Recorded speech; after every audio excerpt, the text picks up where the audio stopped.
प्रभो नित्यानंदा श्रीवासादि गौरभक्तवृंद उग्रवीरं महाविष्णुं ज्वलन्तं सर्वतोमुखं नरसिंहं विष्णुं भद्रं मृत्युमृत्युं नमाम्यहं। जय नरसिंह श्री नरसिंह, जय जय नरसिंह, जय प्रह्लादेश, जय पद्ममुख मुख पद्मवृंग भक्ति विनाश नरसिंह भगवान की जय।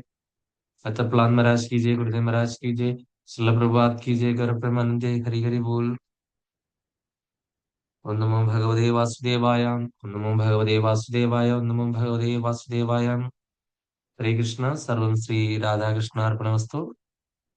എല്ലാവർക്കും ഈ സത്സംഗത്തിലേക്ക് സുസ്വാഗതം. ഹരേ കൃഷ്ണ കൃഷ്ണകുമാരി മാതാജി, ഹരേ കൃഷ്ണ പത്മ മാതാജി, ഹരേ കൃഷ്ണ സവിത മാതാജി, ഹരേ കൃഷ്ണ രാധ മാതാജി.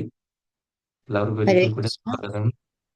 ഹരേ എല്ലാവരും എന്നോട് ക്ഷമിക്കണം. കാര്യം ഞാൻ അത്ര സുഖമില്ലാതിരിക്കുകയാണ്. ഒരു ജലദോഷവും ഒക്കെ വന്ന് നല്ല തണുപ്പ് തുടങ്ങിയിട്ടുണ്ട്. അങ്ങനെ മഴയൊക്കെ നനഞ്ഞു. ഇവിടെ മഴ കുറച്ചൊക്കെ പെയ്തായിരുന്നു. അങ്ങനെ മഴയൊക്കെ നനഞ്ഞ് എങ്ങനെയോ എനിക്ക് ഭയങ്കര കോൾഡും തുമ്മലും ഒക്കെയാണ്. അതുകൊണ്ട് ഞാൻ ബ്രെയിനും അങ്ങനെയുള്ള സംഭവങ്ങളൊന്നും വർക്ക് ചെയ്യുന്നില്ല. അപ്പൊ ഞാൻ എന്താ, എനിക്ക് എത്ര നേരം എടുക്കാൻ പറ്റും അങ്ങനെയൊന്നും അറിയത്തില്ല. ഠാക്കൂർജിക്ക് അറിയത്തുള്ളൂ. അത് നമുക്ക് ഠാക്കൂർജിയോട് പ്രാർത്ഥിക്കാം. എന്തെങ്കിലും പറയാനൊക്കെ. നമ്മളിന്ന് പുതിയ ചാപ്റ്റർ തുടങ്ങുവാണ്. മൂന്നാമത്തെ അധ്യായം തുടങ്ങുവാണ്. അപ്പം എന്തെങ്കിലുമൊക്കെ ഭഗവാനായിട്ട് പറഞ്ഞു തന്നെങ്കിൽ മാത്രം നിങ്ങളുടെ അടുത്തേക്ക് അത് എത്തിക്കാനായിട്ട് സാധിക്കും എന്ന് ഞാൻ കരുതുന്നു. അപ്പൊ അതുകൊണ്ട് ഭഗവാന്റെ നിങ്ങളുടെയും കൃപാകടാക്ഷങ്ങളും പ്രാർത്ഥനകളും ഉണ്ടാകട്ടെ. അപ്പൊ നമ്മള് ഇന്ന് മൂന്നാമത്തെ ചാപ്റ്റർ ദിവ്യത്വവും ദിവ്യസേവനവും എന്ന് പറയുന്ന അതും കഴിഞ്ഞ് നമ്മൾ അതിന്റെ പ്രശ്നോത്തരിയായിരുന്നു കഴിഞ്ഞ പ്രാവശ്യം എടുത്തിരുന്നത്. അപ്പൊ എല്ലാവരും അതിന്റെ ചോദ്യവും ഒക്കെ ഞാൻ ഷെയർ ചെയ്തിരുന്ന ഉത്തരവൊക്കെ സവിത മാതാജിയൊക്കെ അത് അത് കണ്ടിരുന്നോ? തന്നെത്താനെ എഴുതി നോക്കിയോ? കണ്ടായിരുന്നു. തന്നെത്താനെ എഴുതി നോക്കിയിട്ട് മാതാജിക്ക് അതിനെപ്പറ്റി അത് ഉത്തരങ്ങളൊക്കെ ശരിയായിരുന്നോ? ഞാനത് മൊത്തത്തിലാണ് വായിച്ചു നോക്കിയത്. ഞാനായിട്ട് സെപ്പറേറ്റ് എഴുതി നോക്കിയില്ലായിരുന്നു. എങ്ങനെ ആൻസർ. ആൻസർ ലാസ്റ്റ് കമ്പയർ ചെയ്ത് നോക്കുക. അങ്ങനെയാണ് ഞാൻ എല്ലാവരോടും പറഞ്ഞിട്ടുള്ളത്. കാര്യം എഴുതാൻ പറ്റാത്തവരെ ക്വസ്റ്റ്യൻ ഷെയർ ചെയ്യുമ്പോഴത്തേനും ആ ക്വസ്റ്റ്യൻ നോക്കി തന്നെതാനെ എഴുതി നോക്കുക. എന്നിട്ട് അവസാനം ഉത്തരം വെച്ചിട്ട് ശരിയാണോ എന്ന് നോക്കുക. അപ്പൊ അങ്ങനെ ആകുമ്പോഴത്തേനും നമുക്ക് എന്തുമാത്രം നമ്മൾ പഠിച്ചു മനസ്സിലാക്കി എന്നൊക്കെ അറിയാനായിട്ട് പറ്റും. അങ്ങനെയാണ് ഇതൊരു റിവിഷൻ പോലെ നടക്കുന്നത്. ഇപ്പൊ നമ്മൾ ഇതിങ്ങനെ ഇട്ടില്ലെങ്കിൽ പിന്നെ നമ്മളിത് തിരിഞ്ഞു നോക്കത്തില്ല ആരും, അല്ലേ? അതെ അതെ ശരി. അല്ലെങ്കിൽ തന്നെ നമ്മൾ ഇത് ഇട്ടാലും ഇല്ലേലും ഒക്കെ തന്നെ മറന്നു പോകും. അത് വേറൊരു കാര്യം. എന്നാലും അറ്റ്ലീസ്റ്റ് അതെങ്കിലും ചെയ്തില്ല എങ്കിൽ നമ്മുടെ അവസ്ഥ വളരെ പരിതാപകരമായിരിക്കും. അതുകൊണ്ടാണ് എനിക്ക് വേണ്ടിയിട്ട് തന്നെയാണ് സാർ. കാര്യം എനിക്കൊരു റിവിഷൻ ആകുമല്ലോ. അപ്പൊ ആകുമ്പോൾ തന്നെ നിങ്ങൾക്കും കൂടി അത് പ്രയോജനമാകുമല്ലോ. കാര്യങ്ങൾ. അപ്പൊ നമ്മളിന്ന് അധ്യായം 3 കൃഷ്ണൻ സർവ അവതാരങ്ങളുടെ സ്രോതസ്, ശ്ലോകം 1. സൂത ഉവാച ജഗൃഹേ പൗരുഷം രൂപം ഭഗവാൻ മഹദാദിഭിः സംഭൂതം ഷോഡശ കലമാദൗ ലോകസിസൃക്ഷയാം. സൂത ഉവാച ജഗൃഹേ പൗരുഷം രൂപം ഭഗവാൻ മഹദാദിഭിः സംഭൂതം ഷോഡശ കലമാദൗ ലോകസിസൃക്ഷയാം. സൂത ഉവാച ജഗൃഹേ പൗരുഷം രൂപം ഭഗവാൻ മഹദാദിഭിः സംഭൂതം ഷോഡശ കലമാദൗ ലോകസിസൃക്ഷയാം. ഹരേ കൃഷ്ണ. കൃഷ്ണകുമാരി മാതാജി. ഹരേ കൃഷ്ണ. സൂത ഉവാച ജഗൃഹേ പൗരുഷം രൂപം ഭഗവാൻ മഹദാദിഭിः സംഭൂതം ഷോഡശകലമാദൗ ലോകശുശ്രൂഷയാ. ഹരേ കൃഷ്ണ. പത്മമാതാജിക്ക് ശ്ലോകം വായിക്കാനായിട്ട് സാധിക്കുമോ?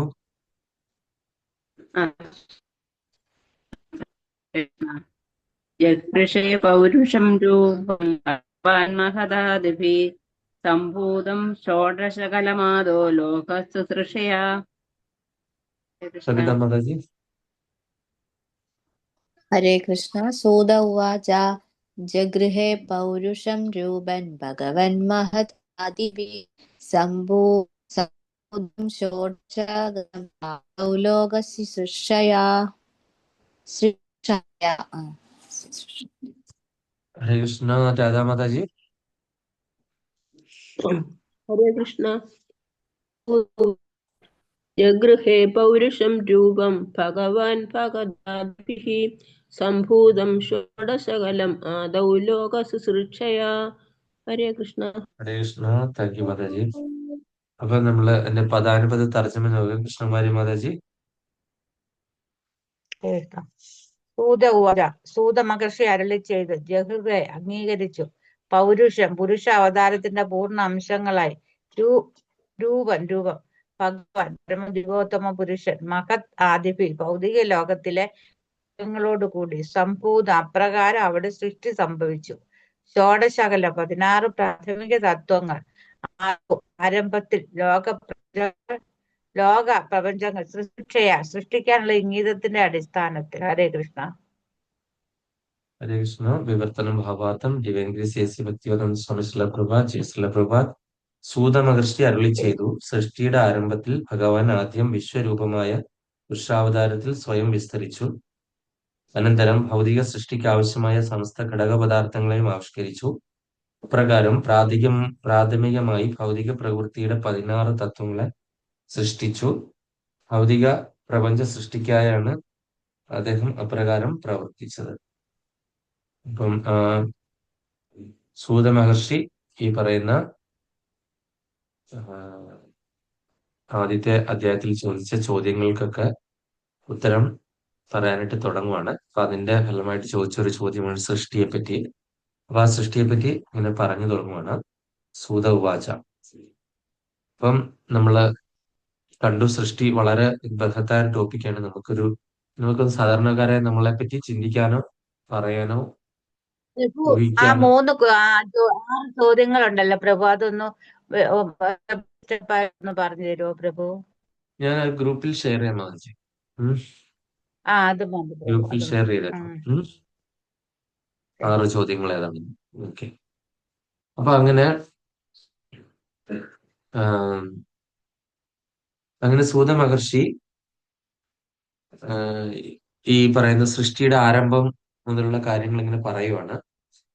നമ്മളിത് പലതവണ കേട്ട് കഴിഞ്ഞു. ഞാൻ സൃഷ്ടിയുടെ ചാർട്ട് ചിലപ്പോൾ സവിതാമാതാജിക്ക് രാധാമാതാജിക്ക് അറിയില്ലായിരിക്കും. ഞാൻ പ്രേമവൃന്ദാവനത്തില് ഞാൻ നേരത്തെ ഷെയർ ചെയ്തിരുന്നതാണ്. ഒരു 3-4 പ്രാവശ്യം ഓരോ പ്രാവശ്യം സൃഷ്ടിയെ പറ്റി എടുക്കുമ്പോഴൊക്കെ ആ ചാർട്ട് ഷെയർ ചെയ്യാറുണ്ടായിരുന്നു.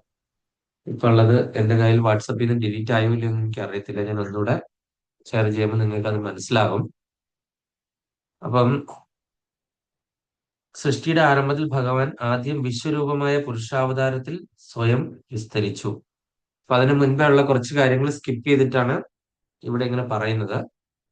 നമ്മള് പറഞ്ഞു വരുമ്പോൾ ഈ ഭാവാർത്ഥത്തിൽ അത് പറഞ്ഞിട്ടുണ്ടോ എന്ന് അറിയില്ല. അങ്ങനെയാണ് ഭാവാർത്ഥം കൊണ്ട് വായിച്ചു നോക്കിയിട്ട് ഞാൻ അതിന്റെ എക്സ്പ്ലനേഷൻ തരാം. അതിന് മുൻപേ ആ ഒരു കുറച്ച് ഭാഗം സ്കിപ്പ് ചെയ്തിട്ടുണ്ട്. പുരുഷാവതാരങ്ങൾക്ക് മുൻപേ ഉള്ള അദ്ദേഹത്തിന്റെ സ്വയം വിസ്തരണങ്ങൾ ഭഗവാന്റെ കാര്യങ്ങൾ പറഞ്ഞിട്ടില്ല. അതിന് ഭാവാർത്ഥത്തിൽ ഉണ്ടെങ്കിൽ നമുക്ക് അത് വായിച്ചിട്ട് നമുക്ക് ഇതിനെപ്പറ്റി ഡീറ്റെയിൽ ആയിട്ട് എങ്ങനെയാണെന്ന് നോക്കാം. അങ്ങനെ ഭാവാർത്ഥം കയ്യിലുള്ളത് രാധാമാതാജി ഉണ്ടെന്ന് തോന്നുന്നു. രാധാമാതാജി എന്ന് വായിച്ചത് ഭാവാർത്ഥം. ഹരേ കൃഷ്ണ. പരമദിവ്യോത്തമ പുരുഷനായ ശ്രീകൃഷ്ണൻ ഈ ഭൗതിക പ്രപഞ്ചങ്ങളെ അദ്ദേഹത്തിന്റെ പൂർണ്ണ അധികാരമുള്ള അംശങ്ങളാലാണ് സംരക്ഷിക്കുന്നതെന്ന് ഭഗവത്ഗീതയിൽ പ്രസ്താവിച്ചിരിക്കുന്നു. ആകയാൽ ഈ പുരുഷ അതേ തത്വത്തിന്റെ സവിശേഷ ഘടനയാകുന്നു. വസുദേവരുടെ അഥവാ നന്ദമഹാരാജാവിന്റെ പുത്രനെന്ന് പേരുകേട്ട യഥാർത്ഥ പരമദിവ്യോത്തമ പുരുഷനായ വാസുദേവൻ അഥവാ ശ്രീകൃഷ്ണ ഭഗവാൻ സർവവിഭൂതികളാലും സമ്പത്ത്, കീർത്തി, ശക്തി, സൗന്ദര്യം, ജ്ഞാനം, പരിത്യാഗം എന്നിവയിൽ സമ്പൂർണനാണ്. അദ്ദേഹത്തിന്റെ ഭഗവാന്റെ വിഭൂതികളിൽ ഒരു ഭാഗം നിർവിക്തിക ബ്രഹ്മമായി സ്പഷ്ടമാക്കിയിരിക്കുന്നു. മാത്രമല്ല വിഭൂതികളിൽ ഒരു ഭാഗത്തെ പരമാത്മാവായി നിരപേക്ഷമായി തെളിയിച്ചിരിക്കുന്നു. അതേ പരമദിവ്യോത്തമ പുരുഷനായ ശ്രീകൃഷ്ണ ഭഗവാന്റെ ഈ പുരുഷഭാവം ഭഗവാന്റെ യഥാർത്ഥ പരമാത്മാവിന്റെ പ്രാദുർഭാവമാകുന്നു. ഭൗതിക സൃഷ്ടിയിൽ ത്രിവിധ പുരുഷഭാവങ്ങളുണ്ട്. ത്രിവിധങ്ങളിൽ ആദ്യത്തെ രൂപം കർണോദകനായ വിഷ്ണുവും ഗർഭോദകശായി വിഷ്ണുവും ക്ഷീരോദകശായി വിഷ്ണുവുമാണ്. കാരണോദകശായി വിഷ്ണുവിന്റെ രോമകൂമങ്ങളിൽ നിന്നും അസംഖ്യം പ്രപഞ്ചങ്ങൾ ഉദ്ഭവിക്കുന്നു. മാത്രമല്ല ഓരോ പ്രപഞ്ചങ്ങളിലും ഭഗവാൻ ഗർഭോദകശായി വിഷ്ണുവായി പ്രവേശിക്കുന്നു. ഒരു നിശ്ചിത കാലയളവിൽ ഭൗതിക ലോകം സൃഷ്ടിക്കപ്പെടുന്നുവെന്ന് ഭഗവത്ഗീതയിൽ പ്രതിപാദിച്ചിരിക്കുന്നു. ബദ്ധാത്മാക്കൾ അഥവാ നിത്യബദ്ധ ജീവാത്മാക്കൾ നിമിത്തം ഈ ഭൗതിക സൃഷ്ടി സംഹാരം പരമേച്ഛാനുസൃതം നിർവഹിക്കപ്പെടുന്നു. ശാശ്വത ബദ്ധാത്മാക്കൾക്ക് അഹങ്കാരമുള്ളതാകയാൽ ആ അഹങ്കാരം ജീവാത്മാക്കളെ ഇന്ദ്രിയാസ്വാദനത്തിന് പ്രേരിപ്പിക്കുന്നു. അപ്രകാരം ജീവാത്മാക്കൾ വ്യവസ്ഥാപിതമായി നിലനിൽക്കാൻ കഴിവില്ലാത്തവരായിത്തീരുന്നു. ഭഗവാൻ ഏക ആസ്വാദകനും മറ്റുള്ളവർ ആസ്വദിക്കപ്പെടുന്നവരുമാണ്. ജീവാത്മാക്കൾ ആസ്വാദകരാകുന്നു. എന്നാൽ നിത്യബദ്ധാത്മാക്കൾക്കും അവരുടെ വ്യവസ്ഥാപിത അവസ്ഥയെ വിവരിച്ചതിനാൽ സ്വതന്ത്രാസ്വാദനത്തിനുള്ള തീവ്ര അഭിലാഷം ഉണ്ടാകുന്നു. ഭൗതിക ലോകത്തിൽ ബദ്ധാത്മാക്കൾക്ക് ആസ്വാദനങ്ങൾക്കുള്ള അവസരവും അതോടൊപ്പം തന്നെ അവരുടെ യഥാർത്ഥ വ്യവസ്ഥാപിത അവസ്ഥയെ മനസ്സിലാക്കുന്നതിനുള്ള സന്ദർഭവും നൽകിയിരിക്കുന്നു. ഭൗതിക ലോകത്തിൽ അനേക ജന്മങ്ങൾക്ക് ശേഷം സത്യം ഗ്രഹിക്കുന്ന ഭാഗ്യവാന്മാരായ ജീവാത്മാക്കൾ വാസുദേവന്റെ പാദകമലങ്ങളിൽ അഭയം പ്രാപിച്ച് നിത്യം മുക്താത്മാക്കളോട് ചേരുന്നു. അപ്രകാരം ഭഗവത്ധാമത്തിലേക്ക് പ്രവേശിക്കാനും അവർക്ക് അനുവാദം ലഭിക്കുന്നു. അനന്തരം അത്തരം ഭാഗ്യ ജീവാത്മാക്കൾക്ക് കാലികമായ ഭൗതിക സൃഷ്ടിയിൽ വീണ്ടും ജന്മമെടുക്കേണ്ട യാതൊരു ആവശ്യവുമില്ല. എന്നാൽ വ്യവസ്ഥാപിത സത്യത്തെ ഗ്രഹിക്കാത്തവർ ഭൗതിക സൃഷ്ടി ഉന്മൂലനം ചെയ്യപ്പെടുമ്പോൾ മഹത്തത്വത്തിൽ വീണ്ടും വിലയിക്കുന്നു. സൃഷ്ടി വീണ്ടും നടക്കുമ്പോൾ ഈ മഹത്വത്വം വീണ്ടും പ്രകടമാകുന്നു. ഈ മഹത്വത്വത്തിൽ ഭൗതിക ആവിഷ്കാരത്തിന് ആവശ്യമായ ഉൾപ്പെടെ സർവഘടകങ്ങളും ഉൾക്കൊള്ളിച്ചിരിക്കുന്നു. പ്രാഥമികമായി ഈ മഹത്വത്വത്തെ 5 സ്ഥൂല ഭൗതിക ഘടകങ്ങൾ, 11 ഇന്ദ്രിയങ്ങൾ എന്നിങ്ങനെ 16 വിഭജിച്ചിരിക്കുന്നു. പ്രസന്നമായ ആകാശത്തിലെ നീർമേഘ സമാനമാണിത്. ആത്മീയ ആകാശത്തിൽ സർവയിടത്തും വ്യാപിച്ചിരിക്കുന്നു. അങ്ങനെ വ്യൂഹവും ആത്മീയ ചൈതന്യത്തിൽ വെട്ടിത്തിളങ്ങുന്നു.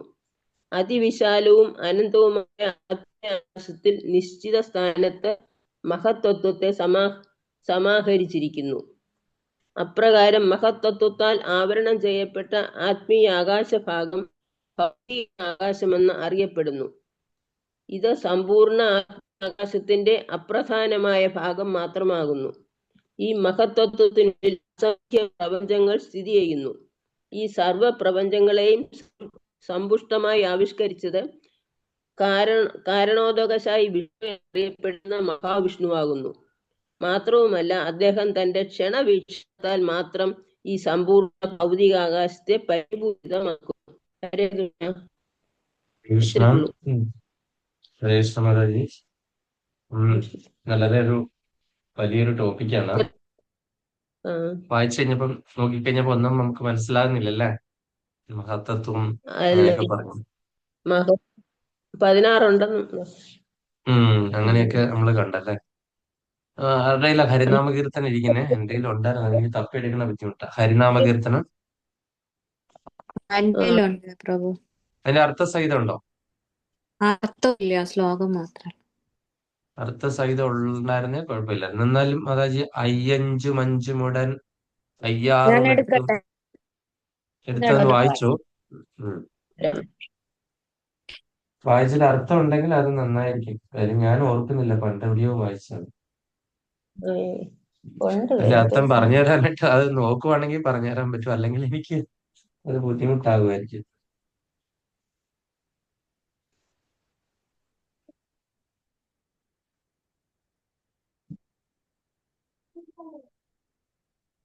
അല്ലെങ്കിൽ ആ സുസ്മിത ജഗദീശിന്റെ ഒരു ക്ലാസ് കേൾക്കണം. ഇതിപ്പോ എവിടെയാണ് അയ്യഞ്ചെന്ന്? അയ്യഞ്ചു മഞ്ചുമുടൻ അയ്യാറും എട്ടുമുടൻ എൺമൂന്നും ഏഴുമത മഹത്വം എന്താന്ന്? തത്വത്തിലുള്ളിൽ ഉദയം ചെയ്തതിന് എന്ന് പറഞ്ഞിട്ട് തുടങ്ങുന്ന ആ ശ്ലോകം. ഇത് രണ്ടുമാണ്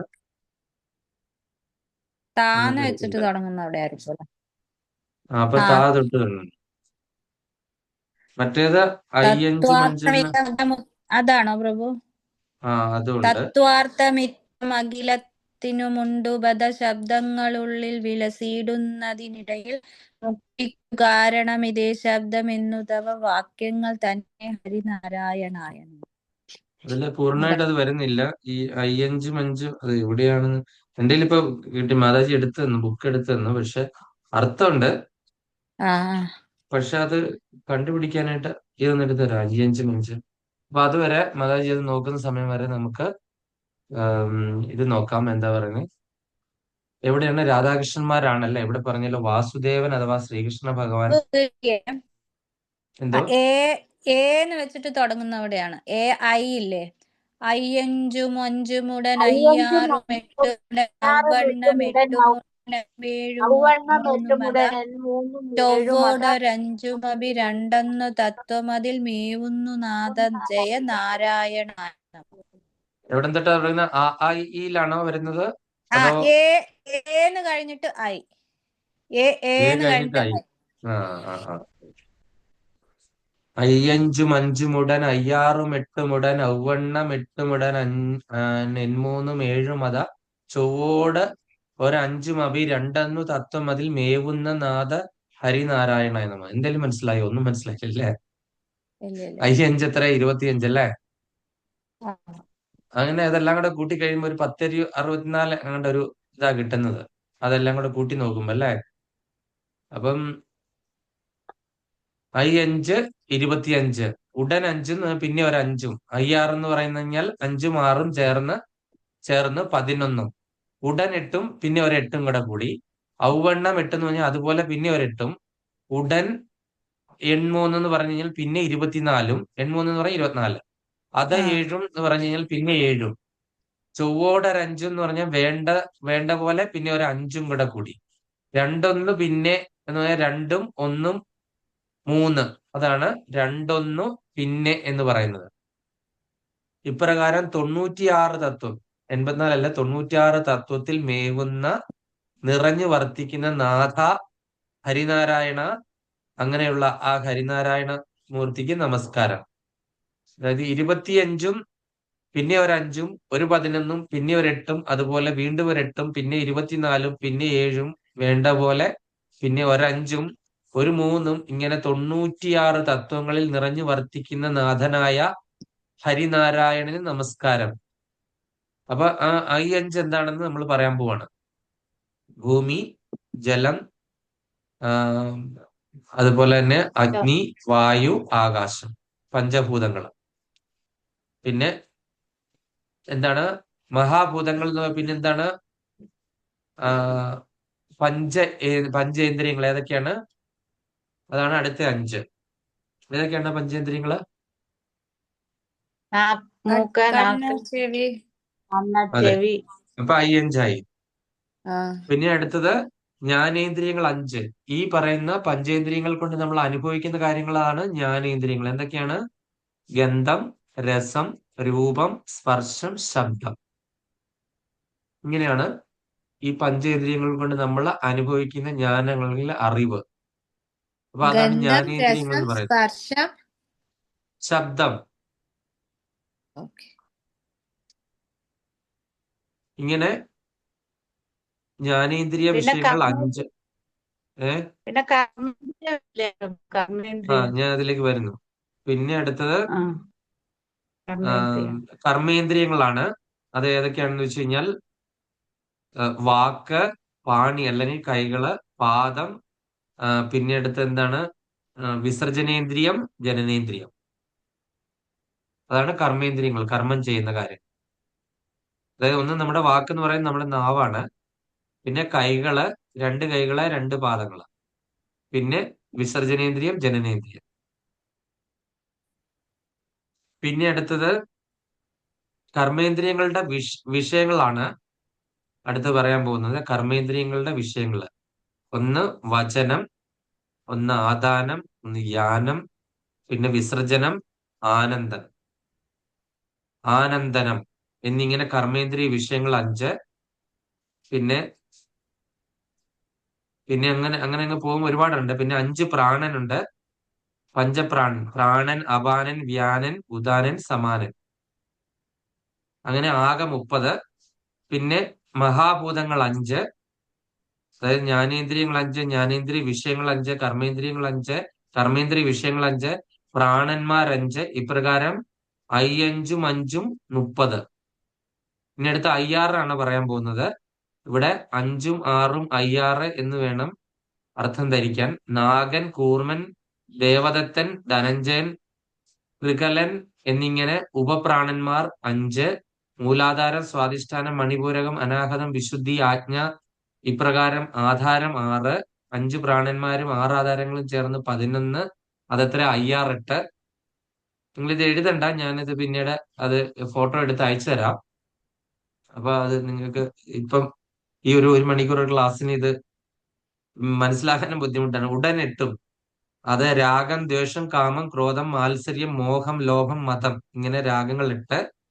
അവ അഷ്ടരാഗങ്ങൾ എന്നറിയപ്പെടുന്നു. പിന്നെ ഔവണ്ണം 8. അതുപോലെ വീണ്ടും ഒരു 8 എന്ന് പറഞ്ഞാൽ മനസ്സ്, ബുദ്ധി, ചിത്തം, അഹങ്കാരം, ഇങ്ങനെ അന്ധകരണങ്ങൾ 4. സങ്കല്പം, നിശ്ചയം, അഭിമാനം, അവധാരണം, സ്മരണം, ഇങ്ങനെ യഥാക്രമം അന്ധകരണങ്ങളുടെ പ്രവർത്തനങ്ങൾ 4. അന്ധകരണങ്ങളെയും പ്രവർത്തനങ്ങളെയും ഒരുമിച്ച് ചേർത്ത് കരണങ്ങൾ എന്ന് വിളിക്കുന്നു. അങ്ങനെ കരണങ്ങൾ 8. അതാണ് ഔവണ്ണം 8. ഇനി എൺമൂന്ന് എന്ന് പറയുന്നത് 8, 3 ഇട, പിങ്കള, സുഷുമ്ന എന്നീ നാഡികൾ. അഗ്നിമണ്ഡലം, അർക്കമണ്ഡലം, ചന്ദ്രമണ്ഡലം എന്നിങ്ങനെ മണ്ഡലങ്ങൾ 3. അർത്ഥേഷണം, ധാരേക്ഷണം, പുത്രേഷണം എന്ന് ഏഷണം 3. വാദം, പിത്തം, ശ്ലേഷ്മം എന്ന് ദുഷണങ്ങൾ 3. സത്വം, രജസ്, തമസ് എന്നീ ഗുണങ്ങൾ 3. ജാഗ്രത, സ്വപ്നം, സുഷുപ്തി എന്നീ അവസ്ഥകൾ 3. സ്ഥൂലം, സൂക്ഷ്മം, കാരണം എന്നു ദേഹങ്ങൾ 3. വിശ്വൻ, തൈജസൻ, പ്രാജ്ഞൻ എന്ന് യഥാക്രമം ദേഹനാഥന്മാർ 3. നാഡികൾ 3, മണ്ഡലങ്ങൾ 3, ഏഷണം 3, ദൂഷണം 3, ഗുണങ്ങൾ 3, അവസ്ഥകൾ 3, ദേഹങ്ങൾ 3, നാഥന്മാർ 3. അങ്ങനെ 83 24. അത 7 എന്ന് പറയുന്നതാണ്. പിന്നെ ഒരു 7 ത്വക്ക്, രക്തം, മാംസം, മേധസ്, അസ്ഥി, മജ്ജ, ശുക്ലം, അങ്ങനെ ധാതുക്കൾ 7. ചൊവ്വോടൊരു 5 എന്ന് പറയുന്നതാണ്. പിന്നെ ഒരു 5 അന്നമയ കോശം, പ്രാണമയ കോശം, മനോമയ കോശം, വിജ്ഞാനമയ കോശം, ആനന്ദമയ കോശം എന്നിങ്ങനെ കോശങ്ങൾ 5. 2, 1, 2, 1, 3. ആധ്യാത്മികം, ആദിഭൗതികം, ആദിദൈവികം എന്ന താപത്രയങ്ങൾ. അപ്പം എത്രയാണ് 96 തത്വങ്ങൾ. ഇതെല്ലാം കൂടെ കൂട്ടി നോക്കും നിങ്ങൾക്ക് 96 എന്ന് പറഞ്ഞ സംഖ്യ വരും. അപ്പൊ 96 എണ്ണവും ഞാനിപ്പോ വായിച്ചു കഴിഞ്ഞു. അപ്പൊ ഈ തത്വത്തിൽ മേവുന്ന നാഥ. അപ്പൊ വേർതിരിഞ്ഞുള്ള ഈ തത്വാനുഭവ സൃഷ്ടിക്ക് വേണ്ട മഹത്തത്വങ്ങളാണ് പറഞ്ഞത്. ഈ മഹത്തത്വങ്ങൾ നമ്മുടെ ആത്മീയ ആകാശത്തിന്റെ താഴെ ഭൗതിക ആവശ്യകത്തിൽ ഒരു ആവരണമായിട്ട് ഇങ്ങനെ കിടക്കുകയാണ്. സൃഷ്ടി നടത്താൻ വേണ്ടിയിട്ട് ഭഗവാനായിട്ട് സൃഷ്ടിച്ച സംഭവങ്ങളാണ് അല്ലെ. അപ്പൊ ഈ സൃഷ്ടി നടത്താനായിട്ടുള്ള ഇൻഗ്രീഡിയൻസ് ആണ് ഇതെല്ലാം. ബ്രഹ്മദേവനെ നമ്മൾ പ്രധാനമായിട്ട് നമ്മൾ കണ്ടിട്ടുള്ള എത്ര 24+2 26 ഞാൻ ഒരുപാട് തവണ പറഞ്ഞിട്ടുള്ള ആ 24+2 ആർക്കും ഒന്ന് പറയാൻ പറ്റുന്നത്? ഞാൻ ഒരുപാട് ക്ലാസ്സിൽ ഭഗവത്ഗീതയിലും ഭാഗവത്തിലായിട്ട് പറഞ്ഞിട്ടുള്ള ഇത് തന്നെയല്ലേ പ്രഭു 5 പഞ്ചഭൂതങ്ങള്, ജ്ഞാനേന്ദ്രിയങ്ങൾ, പഞ്ചേന്ദ്രിയങ്ങളെ, ജ്ഞാനേന്ദ്രിയങ്ങളെ മനസ്സ്, ബുദ്ധി, മിഥ്യാഹങ്കാരം, കാലം അല്ലെങ്കിൽ ടൈം. പിന്നെ അപ്പൊ 24 ജീവാത്മാവ്, പരമാത്മാവ്. അങ്ങനെ 24+ ഭൗതിക പ്രകൃതിയുടെ 24 രണ്ടെണ്ണം ഭഗവാന്റെയും. ആ രണ്ടെണ്ണാണ് എന്തൊക്കെയാണ് ആത്മാവും ജീവാത്മാവും പരമാത്മാവും. അത് ഭഗവാനിൽ നിന്നും വന്നതാണ്. ബാക്കിയൊക്കെ ഭൗതിക പ്രകൃതിയുടെ കാര്യങ്ങളാണ് അല്ലെ. അപ്പൊ അങ്ങനെയുള്ള തത്വത്തിൽ എന്താണ് വേർതിരിഞ്ഞുള്ള തത്വാനുഭവം അത് ജീവാത്മാവിനാണ്.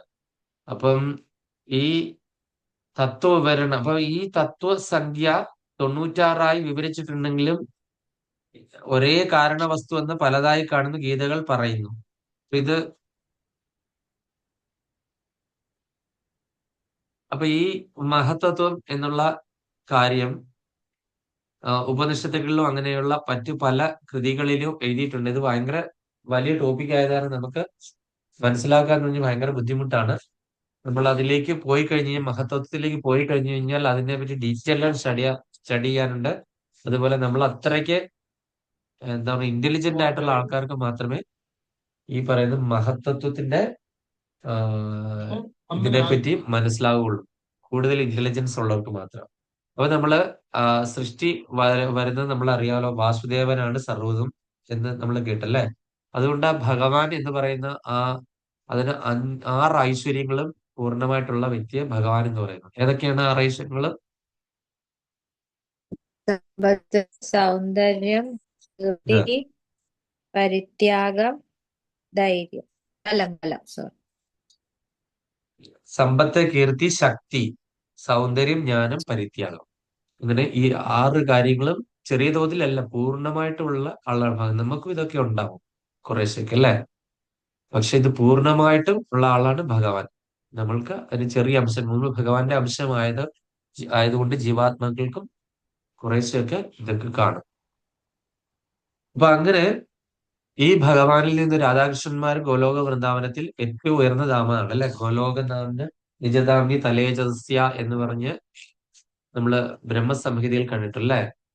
ഏറ്റവും ഉയർന്ന ഇതിൽ ഗോലോകം, അതിന്റെ താഴെ വൈകുണ്ഠലോകങ്ങൾ അസംഖ്യം. എന്തുകൊണ്ടാണ് ഈ അസംഖ്യം വൈകുണ്ഠലോകം? നമ്മൾ ഒരു വൈകുണ്ഠത്തെ പറ്റി കേട്ടിട്ടുള്ളൂ.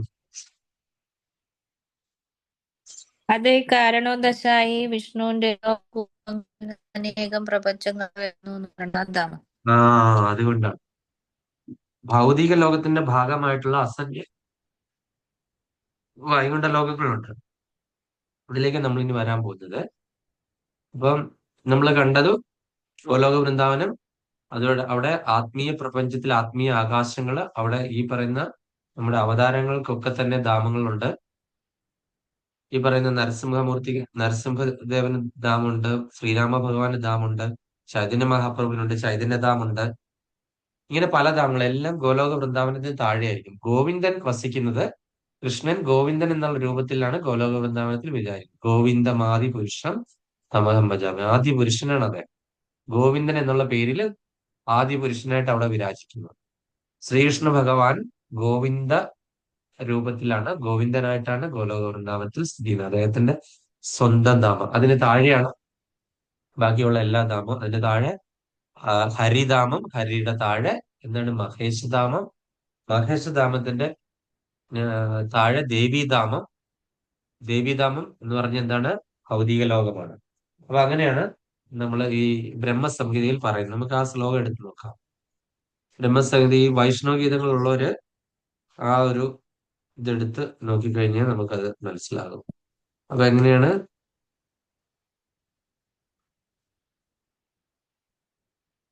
ഗോലോക നാംനി നിജധാംനി തലേചതസ്യ ദേവി മഹേശ ഹരിധാമ സുതേഷു തേഷു തേതേ പ്രഭാവ നിജയ വിഹിതാശ്ചയേന ഗോവിന്ദമാദി പുരുഷം തമഹം ഭജാമി.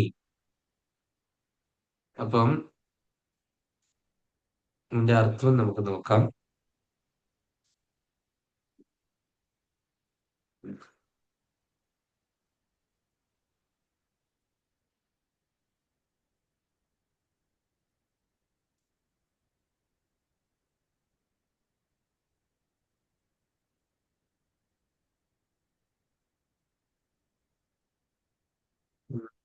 പതിനാറാമത്തെ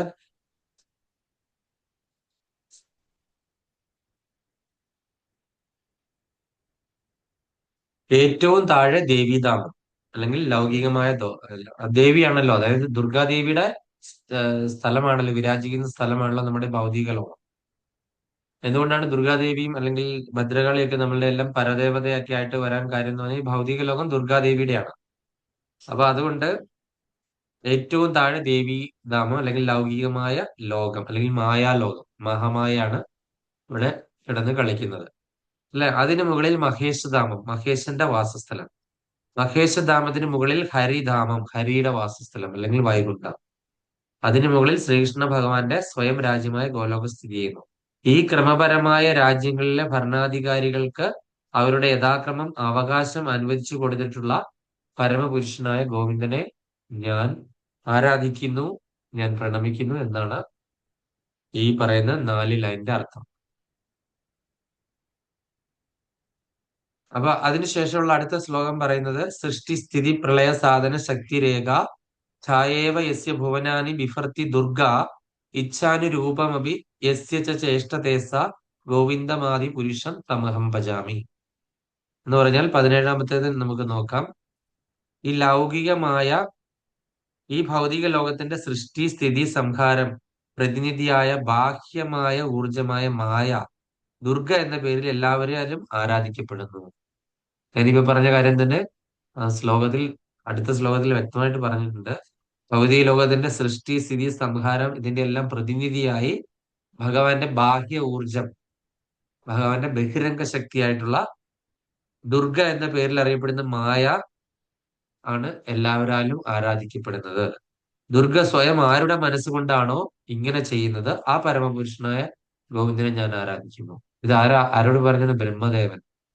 ബ്രഹ്മസംഹിതയാണ്, ബ്രഹ്മദേവൻ എഴുതിയാണ്. ബ്രഹ്മദേവൻ ഭഗവാനെ ഗ്ലോറിഫൈ ചെയ്ത് ഗോലോക വൃന്ദാവനത്തിൽ ഗോവിന്ദനെ കണ്ടുകൊണ്ട് നേരിട്ട് എഴുതിയ സംഹിതയാണ് ഈ ബ്രഹ്മസംഹിത. അപ്പൊ പറഞ്ഞിരിക്കുന്നു ആ ദുർഗയാണ് ഈ ഭൗതിക ലോകത്തിന്റെ അധിപതി എന്ന് പറഞ്ഞിരിക്കുന്നു. അതും ആരുടെ ശക്തിയാണ് എന്നും പറഞ്ഞിരിക്കുന്നു. ഭഗവാന്റെ ബഹിരംഗ ശക്തിയാണെന്നല്ലേ. അപ്പം ഭൗതിക ലോകത്തിലുള്ള എല്ലാവരും തന്നെ ആരാധിക്കുന്നത് ആരാണ്? ദുർഗാദേവിയെ. ദുർഗാദേവിയെ ആരാധിച്ചു കഴിഞ്ഞാൽ എന്താണ്? ഇവിടെ ഇങ്ങനെ കെട്ടി തളച്ച് ഇങ്ങനെ വീണ്ടും വീണ്ടും വീണ്ടും വീണ്ടും കെട്ടി ഇങ്ങനെ നമ്മളെ ബന്ധനസ്ഥനാക്കിക്കൊണ്ടേയിരിക്കും. പക്ഷെ ദേവി നമുക്ക് ഒരുപാട് അവസരങ്ങൾ തരും, നമുക്ക് ഭഗവാന്റെ അടുത്തേക്ക് പോകാനുള്ള. ഈ അവസരങ്ങൾ നമ്മൾ കണ്ട് മനസ്സിലാക്കി ചെയ്തിട്ടില്ല എങ്കിൽ നമ്മൾ ദേവിയോട് പ്രാർത്ഥിക്കണം. അല്ലയോ മഹാമായേ, ദേവി പരമേശ്വരി, എനിക്ക് എന്താണ് ശരിക്കും എനിക്ക് ഗോവിന്ദന്റെ അടുക്കലേക്ക് പോകാനായിട്ടുള്ള മാർഗം, എനിക്ക് ഗോവിന്ദനുള്ള ഭക്തി എനിക്ക് തരണേ എന്ന് പറഞ്ഞ് പ്രാർത്ഥിച്ചു കഴിഞ്ഞാൽ ദേവി ഏറ്റവും കൂടുതൽ സന്തോഷിക്കും.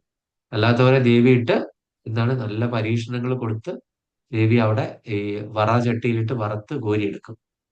അപ്പം ആരൊക്കെയാണ് ഇത് മനസ്സിലാക്കി ദേവിയെ ശരണാഗതി പ്രാപിക്കുന്നു, ആ ദേവി തീർച്ചയായിട്ടും നമുക്ക് ഗോവിന്ദന്റെ അടുത്തേക്ക് പോകാനായിട്ടുള്ള ഒന്നുകിൽ സത്സംഗങ്ങളിലോ അല്ലെങ്കിൽ നല്ല വൈഷ്ണവരുടെ അടുക്കിലോ ഒക്കെ നമ്മളെ എത്തിച്ചു തരും. തീർച്ചയായിട്ടും ദേവി സഹായിക്കും. അടുത്തത്, അപ്പൊ നമ്മൾ എവിടെയാണ് കണ്ടത്? ഗോവിന്ദനിൽ നിന്ന് ആദ്യം വന്ന എക്സ്പാൻഷൻ ഏതാണെന്നാണ് നമ്മൾ നോക്കുന്നത്. ആദ്യം വന്ന എക്സ്പാൻഷൻ സമയമൊക്കെ കഴിഞ്ഞുകൊണ്ടിരിക്കുന്നു അല്ലെ. ആദ്യം വന്ന എക്സ്പാൻഷൻ ആരാണ്? ബലരാമൻ. ബലരാമൻ, സംഘർഷണൻ, ആ അങ്ങനെ പ്രദ്യുമ്നൻ. അത് കഴിഞ്ഞിട്ട് നമ്മള് ബലരാമനിൽ നിന്ന് ആണ് ചതുർവ്യൂഹങ്ങൾ ഉണ്ടാകുന്നത്. ഈ ചതുർവ്യൂഹങ്ങൾക്കൊക്കെ നമ്മൾ ആ ഗോലോക ചാർട്ട് എടുത്ത് നോക്കി കഴിഞ്ഞു കഴിഞ്ഞാൽ അവർക്കൊക്കെ പ്രത്യേക സ്ഥാനങ്ങളുണ്ട്. അപ്പൊ ഒന്നാം ചതുർവ്യൂഹം അതിപ്പോ ഭഗവാനിൽ നിന്ന് നേരിട്ടുള്ള സ്വവിസ്തരണങ്ങളാണ് ഈ പറയുന്നത്. എന്ന് പറഞ്ഞാൽ ഭഗവാൻ തന്നെയാണെന്നാണ് ഇതിന്റെ അർത്ഥം. ഭഗവാന്റെ വിസ്തരണമാണ്, ഭഗവാന്റെ അവതാരമല്ല, സ്വവിസ്തരണങ്ങളാണ് ഈ പറയുന്നത്. ശ്രദ്ധിച്ചു കേട്ടോണ്ട്. അപ്പൊ ഒന്നാം അവിടെ ചതുർവ്യൂഹത്തിൽ ഒരു കൺഫ്യൂഷൻ ചോദിച്ചോട്ടെ. ഈ എക്സ്പാൻഷൻ എന്ന് പറയുമ്പോ എന്താണ് നമ്മളവിടെ എന്താ മനസ്സിലാക്കുന്നത്? അവര് അവതരിച്ചു എന്നാണോ? എന്താണ് അത്? ഭഗവാൻ തന്നെ സ്വന്തമായിട്ട് വിസ്തരിച്ചു. ഭഗവാന്റെ തന്നെ പ്ലീനറി എക്സ്പാൻഷൻസ് എന്ന് പറയും. അതായത്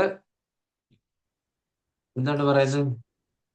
എങ്ങനെയാണ് പറഞ്ഞു മനസ്സിലാക്കുന്നത്? ഇപ്പം ഇപ്പൊ പ്രദ്യുമ്നൻ എന്ന് ഞാന് പറയുമ്പോ ഞാനിപ്പോ ഒരാളാണ്, അതേ ഞാൻ തന്നെ എന്ത് ചെയ്തു? ബലരാമായിട്ട് വന്നു. അപ്പൊ ആ ഞാനും ബലരാം എന്നുള്ള വ്യത്യാസം എന്താണ്? ഞങ്ങൾക്ക് രണ്ടുപേർക്ക് രണ്ട് രണ്ട് നിറം, പിന്നെ ആ രണ്ട് ആ ഭാവം അല്ലെ. പക്ഷെ ഞാൻ ആ തന്നെയാണ്, രണ്ടും ഞാൻ തന്നെയാണ്. ഓക്കെ എന്റെ ഓക്കെ. നിറം കറുപ്പ്, ബലരാമന്റെ നിറം വെളുപ്പ്. എന്റെ ഭാവം എന്ന് പറഞ്ഞു കഴിഞ്ഞാൽ ഞാനെല്ലാം ആസ്വദിക്കുന്ന പോലെ ഭോക്താവാണ്, ബലരാം അതെല്ലാം ഓഫർ ചെയ്യുന്ന ആള്. വ്യത്യാസം ആ ആ മനസ്സിലായോ? പക്ഷെ ആ രണ്ടും ഞാൻ തന്നെയാണ്. എനിക്ക് ഓക്കെ 64 ഗുണങ്ങളുണ്ട്, ബലരാമിനും 64 ഗുണങ്ങളുണ്ട് അല്ലേ. പക്ഷെ ഓക്കെ. വ്യത്യാസം എന്ന് പറഞ്ഞാൽ നിറത്തിലും ഭാവത്തിലും. ഒരാള് നമ്മൾ കൊടുക്കുന്ന എല്ലാം സ്വീകരിക്കാണ്ടിരിക്കുന്നു, മറ്റൊരാളെല്ലാം അത് കൊടുക്കാനായിട്ട് ഓഫർ ചെയ്യാനായിട്ടിരിക്കുന്നു. അല്ലെ, സേവകൻ എന്നുള്ള ഭാവത്തിലിരിക്കുന്നു. ബലരാമൻ സേവകൻ എന്നുള്ള ഭാവത്തിലിരിക്കുന്നു. അടുത്തത് ബലരാമിൽ നിന്നാണ് പിന്നെയും വീണ്ടും എക്സ്പാൻഷൻസ് ഉണ്ടായി ഒന്നാം ചതുർയുഗം. അത് സംഘർഷണൻ, പ്രദ്യുമ്നൻ, അനിരുദ്ധൻ, വാസുദേവൻ. ഈ സംഘർഷനിൽ നിന്നാണ് മഹാദേവൻ വന്നിരിക്കുന്നത്. ഈ സംഘർഷന്റെ എക്സ്പാൻഷൻ ആയിട്ടാണ് മഹാദേവൻ വന്നിരിക്കുന്നത്. നമ്മൾ ഈ കാണുന്ന കൈലാസത്തിൽ കാണുന്ന മഹാദേവനും ഞാൻ ഈ പറയുന്ന മഹാദേവനും ആയിട്ട് വ്യത്യാസമുണ്ട്. പ്രദ്യുമ്നൻ എന്ന് പറയുന്നത് കൃഷ്ണന്റെ മകൻ എന്ന് പറയുന്നത് പെടുവോ? വ്യത്യാസമുണ്ട്. അപ്പൊ അതുപോലെ വ്യത്യാസം. സദാശിവൻ എന്ന് പറഞ്ഞ ഒരു മഹാദേവനുണ്ട്. അത് വൈകുണ്ഠത്തിൽ സ്ഥിതി ചെയ്യുന്നതാണ് സദാശിവൻ. അത് സത്വഗുണത്തിന് അധിപതിയായിട്ടുള്ള വൈകുണ്ഠവാസിയായിട്ടുള്ള ശിവനെയാണ് സദാശിവൻ എന്ന് പറയുന്നത്. അദ്ദേഹം ഈ തമോ ഗുണത്തിലല്ല, സത്വഗുണത്തിൽ തന്നെയാണ്. വൈകുണ്ഠ ലോകവാസിയായിട്ടുള്ള സദാശിവനുണ്ട്. അപ്പൊ അത് നമ്മുടെ മനോഹർ ഗൗരദാസ് പ്രഭു ഈ ഒരു ചോദ്യത്തിന് ഉത്തരം പറഞ്ഞത് ഞാൻ ഗ്രൂപ്പിൽ ഷെയർ ചെയ്യാം. നിങ്ങൾക്ക് അതപ്പോ നോക്കി മനസ്സിലാക്കാൻ സാധിക്കും. വലിയ ടോപ്പിക്കാണ്. ഞാൻ ഇന്ന് അതൊന്ന് എടുത്ത് കോപ്പി ചെയ്ത് എന്റെ വേർഡ് ഫയലിലേക്ക് ആക്കാണ്ട് തന്നെ നോക്കി കഴിഞ്ഞപ്പോൾ ഞാൻ അത് നോക്കി കഴിഞ്ഞപ്പോൾ എനിക്ക് ഭയങ്കര തലകറക്കം തോന്നി. അത്രയ്ക്ക് വലിയ ടോപ്പിക്കാണ് മഹാദേവനെ പറ്റി പറയുന്ന കാര്യങ്ങൾ. മഹാദേവൻ തന്നെ ശംഭുണ്ട്, പിന്നെ ഏകാദശ രുദ്രന്മാരുണ്ട്, 11 രുദ്രന്മാരുണ്ട്, 11 രുദ്രാണികളുണ്ട്. ഇവരാണ് തമോ ഗുണം. അതായത് ബ്രഹ്മദേവൻ സൃഷ്ടിച്ച 11 രുദ്രന്മാര്. ബ്രഹ്മദേവന്റെ ക്രോധത്തിൽ നിന്നുണ്ടായതാണ് ഈ പറയുന്ന രുദ്രന്മാര്. ബ്രഹ്മദേവൻ എങ്ങനെയാ കോപം വന്നത് നിങ്ങൾക്ക് അറിയാമല്ലോ അല്ലെ? എങ്ങനെയാ കോപം വന്നത്? ബ്രഹ്മദേവൻ സൃഷ്ടിച്ച 4 കുമാരന്മാര് അവരെന്ത് ചെയ്തു? അവരോട് സൃഷ്ടി ചെയ്യാൻ പറഞ്ഞപ്പോ അവര് പറഞ്ഞു, എന്താണ്, ഈ സൃഷ്ടി ചെയ്ത് ഭൗതിക പ്രകൃതിയുമായിട്ട് ചേർന്ന് ഞങ്ങളുടെ ജീവിതം നശിപ്പിക്കാനായിട്ട് ഒരുങ്ങുന്നില്ല. ഞങ്ങൾക്ക് തിരിച്ച് പോകണം, ഭഗവാന്റെ അടുത്തേക്ക് തന്നെ പോകണം. അതുകൊണ്ട് ഞങ്ങൾ എപ്പോഴും 5 വയസ്സുള്ള നിത്യ ബ്രഹ്മചാരിയായിട്ട് തുടരുകയാണെന്ന് അവര് പറഞ്ഞു. ആരൊക്കെയാണ്? സനകൻ, സനാതനൻ, സനന്ദൻ, സനൽകുമാരൻ. അങ്ങനെ 4 കുമാരന്മാര്. ആ 4 കുമാരന്മാര് 5 വയസ്സുള്ള കുട്ടികളായിട്ടാണ് അവർ എപ്പോഴും നിൽക്കുന്നത്. അതിന് മുകളിലേക്ക് വന്നു കഴിഞ്ഞാൽ എന്താണ്? മൈൻഡ് പൊല്യൂട്ടഡ് ആകും. മറ്റുള്ള ചിന്തകളും വിചാരങ്ങളും ഒക്കെ വന്ന് മൈൻഡ് പൊല്യൂട്ടഡ് ആകുന്നതാണ്. അവർ 5 വയസ്സുള്ള നിത്യ ബാല്യം തെരഞ്ഞെടുത്തു. ബ്രഹ്മദേവന് ക്രോധമുണ്ടായി. ആ ക്രോധത്തിൽ നിന്നാണ് ഈ പറയുന്ന ഏകാദശ രുദ്രന്മാരുണ്ടായത്. അപ്പൊ അറിയാമല്ലോ, തമോ ഗുണമാണ്. എന്നിട്ട് ബ്രഹ്മദേവൻ സൃഷ്ടി നടത്താനായിട്ട് പറഞ്ഞു. പക്ഷെ രുദ്രനും സൃഷ്ടി ചെയ്തില്ല. അങ്ങനെ രുദ്രന് 11 സ്ഥാനം കൊടുത്തു. അങ്ങനെ 11 രുദ്രാണിമാരെയും കൊടുത്തു. 11 സ്ഥാനം എന്ന് പറഞ്ഞാൽ നമ്മുടെ ഓരോ ക്രോധവും അങ്ങനെയുള്ള നമ്മളുടെ വളരെ വളരെ മോശം വിചാരങ്ങളുള്ള പല സ്ഥലങ്ങളിലുമാണ് ഇടം കൊടുത്തത്. അപ്പൊ ആ ഇടം കൊടുത്ത സ്ഥലങ്ങളൊക്കെ ഭാഗവതത്തിൽ പറയുന്നുണ്ട്. ഇപ്പൊ എനിക്ക് തോന്നുന്നത് 4 ഖണ്ഡവില് അതിനെപ്പറ്റി പറയുന്നുണ്ട്.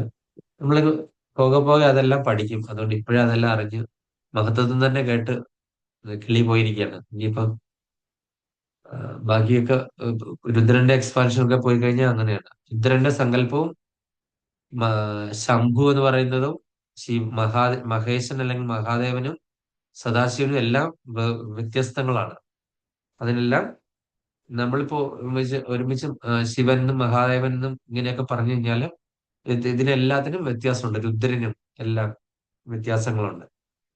അപ്പൊ അങ്ങനെ നമ്മൾ കണ്ടു ഒന്നാം ചതുർവ്യൂഹത്തിൽ നിന്ന് ഈ സംഘർഷനിൽ നിന്ന് 4 പേരിലെ സംഘർഷനിൽ നിന്ന് നാരായണൻ ഉത്ഭവിച്ചു. നാരായണൻ എന്ന് പറഞ്ഞ വാക്കിന്റെ അർത്ഥം നരത്തിൽ ശയനം ചെയ്യുന്ന ആള്. നരം എന്ന് പറഞ്ഞ എന്താണ്? ജലം. ജലത്തിൽ ശയനം ചെയ്യുന്നതുകൊണ്ട് നാരായണൻ എന്നുള്ള പേര് കിട്ടും. അങ്ങനെ ആ നാരായണനിൽ നിന്നാണ് പിന്നെ ഈ ചതുർവ്യൂഹം ഒന്നുകൂടെ റിപ്പീറ്റ് ചെയ്തു. ഒന്നാം ചതുർവ്യൂഹം 2ാം ചതുർവ്യൂഹം എന്ന പേരിൽ അറിയപ്പെട്ടു. സെക്കൻഡറി വാസുദേവൻ, സംഘർഷണൻ, പ്രദ്യുമ്നൻ, അനിരുദ്ധൻ, അങ്ങനെ രണ്ടാം ചതുർവ്യൂഹം വരുന്നത് മഹാസംഘർഷണം എന്ന് അറിയപ്പെടുന്നു. മറ്റേത് ആദ്യം വെറും സംഘർഷണനായിരുന്നു. 2ാം ചതുർവ്യൂഹം വരുമ്പോൾ മഹാസംഘർഷണൻ, ബാക്കിയുള്ളവരൊക്കെ സെയിം തന്നെ. പ്രദ്യുമ്നൻ, അനിരുദ്ധൻ, വാസുദേവൻ. ഇവർക്കെല്ലാം വേറെ വേറെ ധാമങ്ങളും ഉണ്ടെന്ന് ഓർത്തോണം കേട്ടോ. മഹാസംഘർഷണൻ, പ്രദ്യുമ്നൻ, അനിരുദ്ധൻ, വാസുദേവൻ. ഈ മഹാസംഘർഷനിൽ നിന്നാണ് ഈ പുരുഷാവതാരങ്ങളുടെ ഉത്ഭവം. അപ്പൊ ശ്രദ്ധിച്ചു കൊള്ളണം, മഹാസംഘർഷനിൽ നിന്നാണ് പുരുഷാവതാരങ്ങളുടെ ഉത്ഭവം. ആ പുരുഷാവതാരം ആര് എവിടെ നിന്നിട്ടാണ് തുടങ്ങുന്നത്? അതിപ്പോ നമ്മളിപ്പോ അർപ്പട്ടിൽ മാതാജി വായിച്ചു കഴിഞ്ഞു, രാധാ മാതാജി. എങ്ങനെയാണ് പുരുഷാവതാരം? ഇന്നത്തെ ശ്ലോകം അതിനെ പറ്റിയാണ്. തുടക്കം ആരിൽ നിന്നാണ്? കാരണോദശകായ വിഷ്ണു. കാരണോദശ വിഷ്ണുവിന്റെ ഒരു ശ്വാസ കാലയളവിലാണ് ഈ സൃഷ്ടി നടക്കുന്നത്. അടുത്ത ശ്വാസം തിരിച്ചെടുക്കുമ്പോൾ ഇതെല്ലാം തിരിച്ച് അദ്ദേഹത്തിന്റെ ഉള്ളിലേക്ക് കയറുകയും ചെയ്യും. അത്രയും സമയം എന്ന് പറഞ്ഞാൽ എത്ര മാത്രമാണെന്ന് ഇന്ന് ഞാന് ബ്രഹ്മദേവന്റെ ആയുസ്സൊക്കെ ഷെയർ ചെയ്ത് കണ്ടായിരുന്നു ഗ്രൂപ്പില്. കണ്ടായിരുന്നല്ലോ. അപ്പൊ അതാണ് ബ്രഹ്മദേവന്റെ. അപ്പൊ ഈ ഭഗവാന്റെ ആയുസ് എത്രയായിരിക്കും? ഈ ഭഗവാന്റെ ഒരു കാലയളവ്, ഒരു ശ്വാസം പിടിക്കുന്നത്. ഭഗവാന്റെ ആയുസ് നമുക്ക് പറയാൻ പറ്റത്തില്ല, ഭഗവാന്റെ ഒരു ശ്വാസം പിടിക്കുന്ന കാലയളവ്. അപ്പം ഒന്ന് ആലോചിച്ച് നോക്കി എന്തുമാത്രമാണ്. അപ്പൊ ഈ ബ്രഹ്മാണ്ടങ്ങളെല്ലാം അദ്ദേഹത്തിന്റെ ഓരോ രോമകൂപങ്ങളിൽ നിന്നാണ് പുറത്തേക്ക് പോകുന്നത്.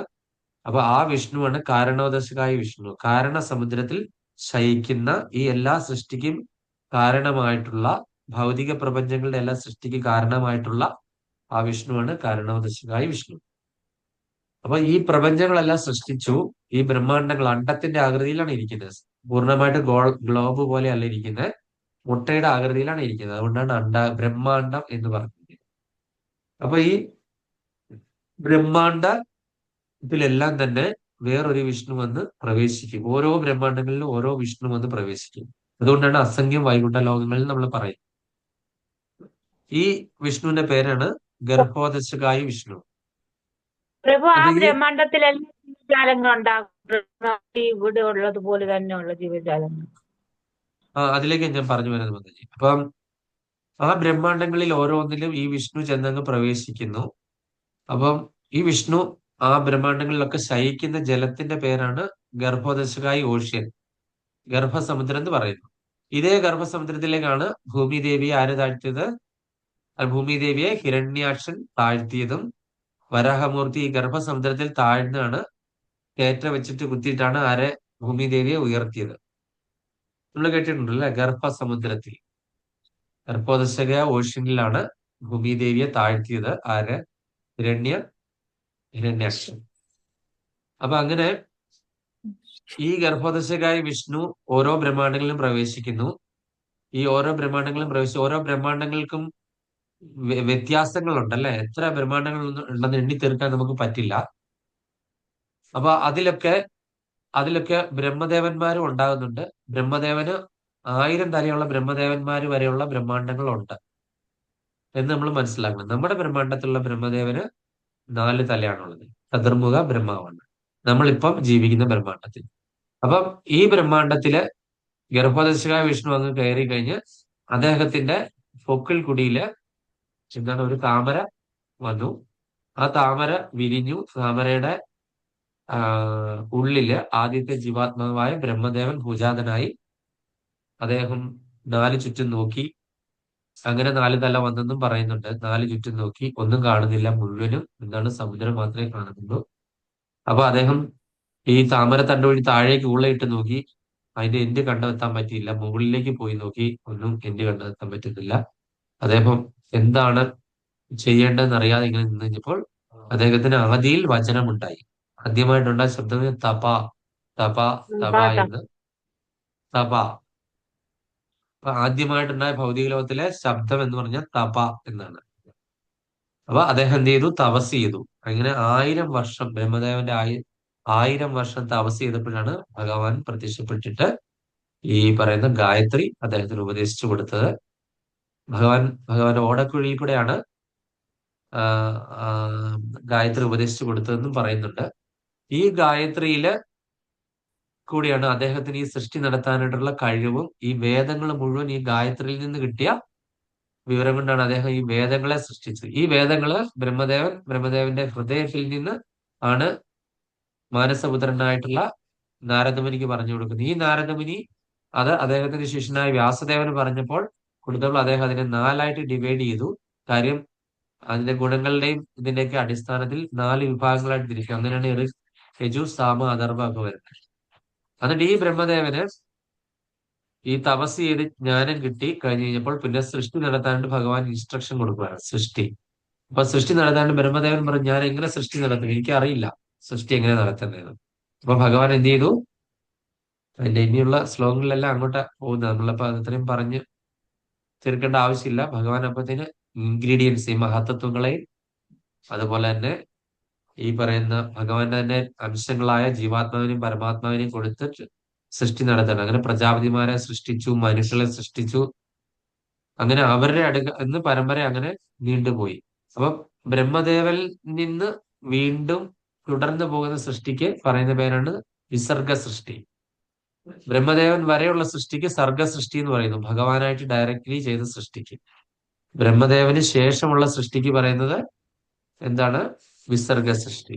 ഈ വിസർഗ സൃഷ്ടിയിലുള്ള ഓരോ ജീവാത്മാവിന്റെയും ഹൃദയത്തിൽ സാക്ഷിയായിട്ട്, എല്ലാത്തിനും സാക്ഷിയായിട്ട് വേറൊരു വിഷ്ണു വന്ന് കയറിയിരിക്കുന്നു. ആ വിഷ്ണുവിന്റെ പേരാണ് ക്ഷീരോദശകായി വിഷ്ണു. എല്ലാവരുടെയും ഹൃദയത്തിൽ പരമാത്മാവായിട്ടിരിക്കുന്ന വിഷ്ണു, ക്ഷീരോദശകായി വിഷ്ണു. അപ്പൊ ഈ ക്ഷീരസാഗരത്തിൽ പോയിട്ടാണ് ആര് കംപ്ലൈന്റ് ചെയ്യുന്ന? ബ്രഹ്മദേവനും ദേവന്മാരും ഇന്ദ്രന്മാരും ഒക്കെ ക്ഷീരസാഗരത്തിൽ തീരത്ത് നിന്നിട്ട് നമ്മളുടെ ഏതോ ഒരു മന്ത്രം ജപിച്ചിട്ടുണ്ട്. ഏത് മന്ത്രമാണത് അവിടെ വെച്ച് ജപിക്കുന്ന? ആർക്കും ഓർമ്മയുള്ളത്?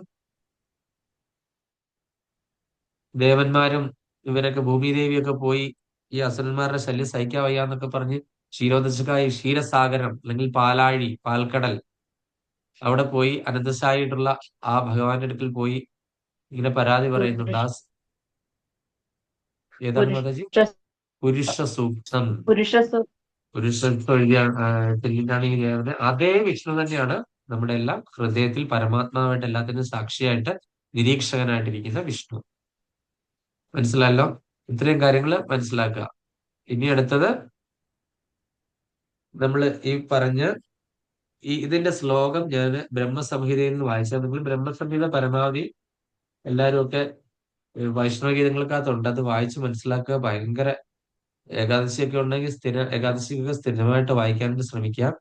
ഞാൻ ആ ശ്ലോകം പറയാം. ക്ഷീരം യഥാതിഥി വികാര വിശേഷയോഗാത് സഞ്ജായതേന ഹി തദ പൃഥഗസ്തി ഹേതോ യശംഭുതാമപി തദാ സമുപൈത്യകാര്യാത് ഗോവിന്ദമാദിപുരുഷം തമഹം ഭജാമി. ഞാൻ ആ ശ്ലോകം, അത് മഹാദേവനും ഭഗവാനും തമ്മിലുള്ള വ്യത്യാസമാണ് പറയുന്നത്. എന്താണ് ഇപ്പൊ ഞാൻ ഈ പറഞ്ഞ ശ്ലോകം. ക്ഷീരം എന്ന് പറഞ്ഞാൽ പാലിൽ നിന്ന് തൈരുണ്ടായി അല്ലെ? നമുക്കറിയാം പാല് രൂപാന്തരപ്പെട്ടാണ്, പുളി ചേർത്തുമ്പോഴാണ് തൈരുണ്ടാകുന്നത്. പക്ഷെ പാലും തൈരും ഒന്നാണോ? ഒന്നല്ല, രണ്ടാണ് അല്ലെ? പാലിൽ നിന്നാണ് തൈര് വന്നത്. തൈരിൽ നിന്ന് പാലാക്കാനായിട്ട് പറ്റുമോ?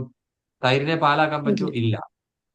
പക്ഷെ പാലിനെ തൈരാക്കാൻ പറ്റും. പാലിൽ നിന്നാണ് തൈര് വന്നത് എന്ന് പറഞ്ഞ പോലെ വിഷ്ണുവിൽ നിന്നാണ്, വിഷ്ണുവാണ് ഇതിനകത്തെ പാല്, മഹാദേവൻ തൈര്. ഇവര് തമ്മിലുള്ള വ്യത്യാസം പറഞ്ഞിരിക്കുന്നതാണ്. ക്ഷീരം യഥാതിഥി വികാര വിശേഷയോഗ. ശംഭു എന്ന് പറയുന്നത് ആരാണെന്ന് ഇവിടെ പറയില്ല. ശംഭു ഞാൻ പറഞ്ഞില്ല, ശംഭു മഹാദേവനും രുദ്രനും സദാശിവനും ഒക്കെ വ്യത്യാസമുണ്ടെന്ന് പറഞ്ഞില്ല. അപ്പൊ ഇതിലെ പറഞ്ഞിരിക്കുന്നത് ശംഭുവായിട്ടുള്ള വ്യത്യാസമാണ് പറഞ്ഞിരിക്കുന്നത്. ഇനി അടുത്തത് ഞാൻ ഈ പറഞ്ഞ കാരണോദശകായ വിഷ്ണുവിനെ പറ്റിയുള്ള ശ്ലോകമാണ് പറയുന്നത്. ഏകാരണാർണവ ജലേ ഭജതി സ്മ യോഗ നിദ്രാമനന്ത ജഗദണ്ഡ സരോമപൂപ ആധാരശക്തിം അവലംബ പരാംസമൂർത്തിയും ഗോവിന്ദമാദി പുരുഷം തമഹം ഭജാമി. എന്താണ്? എക്കാരണാർണവ ജലേ, കാരണസമുദ്രത്തിൽ, ഭജതിസ്മ യോഗ, യോഗനിദ്രയായിട്ട് ഇങ്ങനെ ഭഗവാൻ ഇരിക്കുന്നു. ജഗദണ്ഡ സരോമപൂപ, അദ്ദേഹത്തിന് ഓരോ രൂപകളിൽ നിന്നാണ് ഈ ജഗത്തിലുള്ള അണ്ടങ്ങൾ മുഴുവനും, അതായത് എല്ലാ ബ്രഹ്മാണ്ടങ്ങളും ഉത്ഭവിച്ചത്. ആധാരശക്തി അവലംബ പരാംസമൂർത്തി, ഇദ്ദേഹമാണ് എല്ലാ ശക്തികളുടെ, എല്ലാ സൃഷ്ടിയുടെയും എന്താണ്? ഉദ്ഭവം. അങ്ങനെയുള്ള ആദിപുരുഷനായ ഗോവിന്ദനെ ഞാൻ നമിക്കുന്നു. ഇനി അടുത്തത് ശ്രദ്ധിച്ചോണം. യസ്യൈക നിശ്വസിത കാലം അഥാവലംബ്യ ജീവന്തി ലോമ വിലജ ജഗദണ്ഡനാഥ വിഷ്ണുർ മഹാൻ സ ഇഹ യസ്യ കലാവിശേഷ ഗോവിന്ദമാദി പുരുഷം തമഹമൻ. ഇതേ വിഷ്ണുവിന്റെ, ഈ കാരണദശകായ വിഷ്ണുവിന്റെ ഒരു ശ്വാസ കാലയളവിലാണ് ഈ ലോകങ്ങൾ മുഴുവൻ സൃഷ്ടിക്കുന്നതും അതിനെ തിരിച്ച്, അത് സൃഷ്ടിയും സംഹാരവും എല്ലാം ഇദ്ദേഹത്തിന് ഒറ്റ ശ്വാസ കാലയളവിലാണ് നടക്കുന്നതെന്ന് പറഞ്ഞിരുന്നു. അപ്പൊ എല്ലാത്തിനും ആധികാരികമായിട്ട് തെളിവ് സഹിതമാണ് നമ്മൾ പറയുന്നത് കേട്ടോ. അപ്പൊ അതുകൊണ്ട് ആര് ചോദിച്ചു കഴിഞ്ഞാൽ നമുക്ക് അതിനുള്ള റെഫറൻസ് ഉണ്ട്. ബ്രഹ്മസംഹിതയിൽ ഇത്രാമത്തെ ശ്ലോകം എന്നൊക്കെ പറഞ്ഞ് പറയാൻ പറ്റും. ഈ വൈഷ്ണവ ഗീതങ്ങൾ ഉള്ളവര് ബ്രഹ്മസംഹിത എടുത്ത് വായിക്കുക, അതിന്റെ അർത്ഥസഹിതം ഉള്ളത് നോക്കുക. ഇനി ഒരൊറ്റ അടുത്തത് സംശയം ചോദിക്കട്ടെ. പറഞ്ഞോളൂ. അപ്പൊ ഈ ബ്രഹ്മദേവൻ നമ്മൾക്ക് ഈ പറഞ്ഞതുപോലെ നാഭിയിൽ നിന്ന് വന്നു എന്ന് പറയുന്നത്. അപ്പൊ മഹാദേവൻ എവിടെ നിന്നാണ് വന്നത്? അങ്ങനെ വല്ല റെഫറൻസ് ഉണ്ടോ? ഉണ്ടല്ലോ. മഹാദേവൻ വന്നത് രുദ്രൻ വന്നത് ബ്രഹ്മാവിന്റെ പുരികത്തിൽ നിന്നാണ് രുദ്രൻ വന്നത്. 11 രുദ്രന്മാരിൽ ഉത്ഭവിച്ചത്. ബ്രഹ്മദേവന് പൃഥ്വി നടത്തിക്കൊണ്ടിരുന്ന കോപം ഉണ്ടായി. ഓ അങ്ങനെ. അങ്ങനെയാണ്. അതുപോലെ തന്നെ ഈ ഈ ഈ സദാശിവ രൂപം എന്ന് പറഞ്ഞ വൈകുണ്ഠത്തിലാണ്. അതിന്റെ കൂടുതൽ ഡീറ്റെയിൽസ് റെഫറൻസ് അവൈലബിൾ അല്ല. കുറച്ച് അവൈലബിൾ ആയിട്ടുള്ള ഞാൻ ഷെയർ ചെയ്യാം. സദാശിവൻ, അതായത് സത്വഗുണത്തിലുള്ളത്. ഇപ്പൊ നമ്മൾ ഈ പറഞ്ഞ രുദ്രൻ തമോ ഗുണത്തിലുള്ളതാണ്. ഇനി അടുത്തത് ശംഭുവും അതുപോലെ തന്നെ നമ്മുടെ മഹാദേവനും, കൈലാസവാസിയായിട്ടുള്ള മഹാദേവനും അങ്ങനെയൊക്കെയുള്ള മഹേശൻ എന്ന് പറയുന്ന അവരുടെ റെഫറൻസ് സംഘർഷനിൽ നിന്നാണ്. പറഞ്ഞില്ലേ, സംഘർഷനിൽ നിന്ന് വന്നിട്ടുള്ളത്. നമ്മൾ കണ്ട ഈ വിഷ്ണു ദത്തമായ സംഘർഷൻ ഈ ബലരാമന്റെ എക്സ്പാൻഷനായ സംഘർഷനിൽ നിന്നാണ്. അതുകൊണ്ടാണ് ആരെയാണ് ഈ മഹാദേവൻ എപ്പോഴും രാമരാമ പറഞ്ഞുകൊണ്ടിരിക്കുന്നത്? ഏത് രാമയ? സംഘർഷണ രാമനെയാണ് വിളിക്കുന്നത്. മഹാദേവൻ മെഡിറ്റേറ്റ് ചെയ്യുന്ന ആരാണ്? സംഘർഷണൻ. ഈ രാമരാമ എന്ന് പറയുന്നില്ലേ, അത് ഈ ബലരാമൻ അല്ലെങ്കിൽ സംഘർഷനെയാണ് വിളിച്ചുകൊണ്ടിരിക്കുന്നത്. നമ്മൾ ഉദ്ദേശിക്കുന്നത് ശ്രീകൃഷ്ണ ശ്രീരാമാവതാരത്തിലെ രാമനെ അല്ല, ബലരാമനെയാണ്. പുള്ളിക്കാരൻ ബലരാമനിൽ നിന്ന് സംഘർഷനിൽ നിന്നാണ് മഹാദേവൻ വരുന്നത്. അതുകൊണ്ട് അപ്പൊ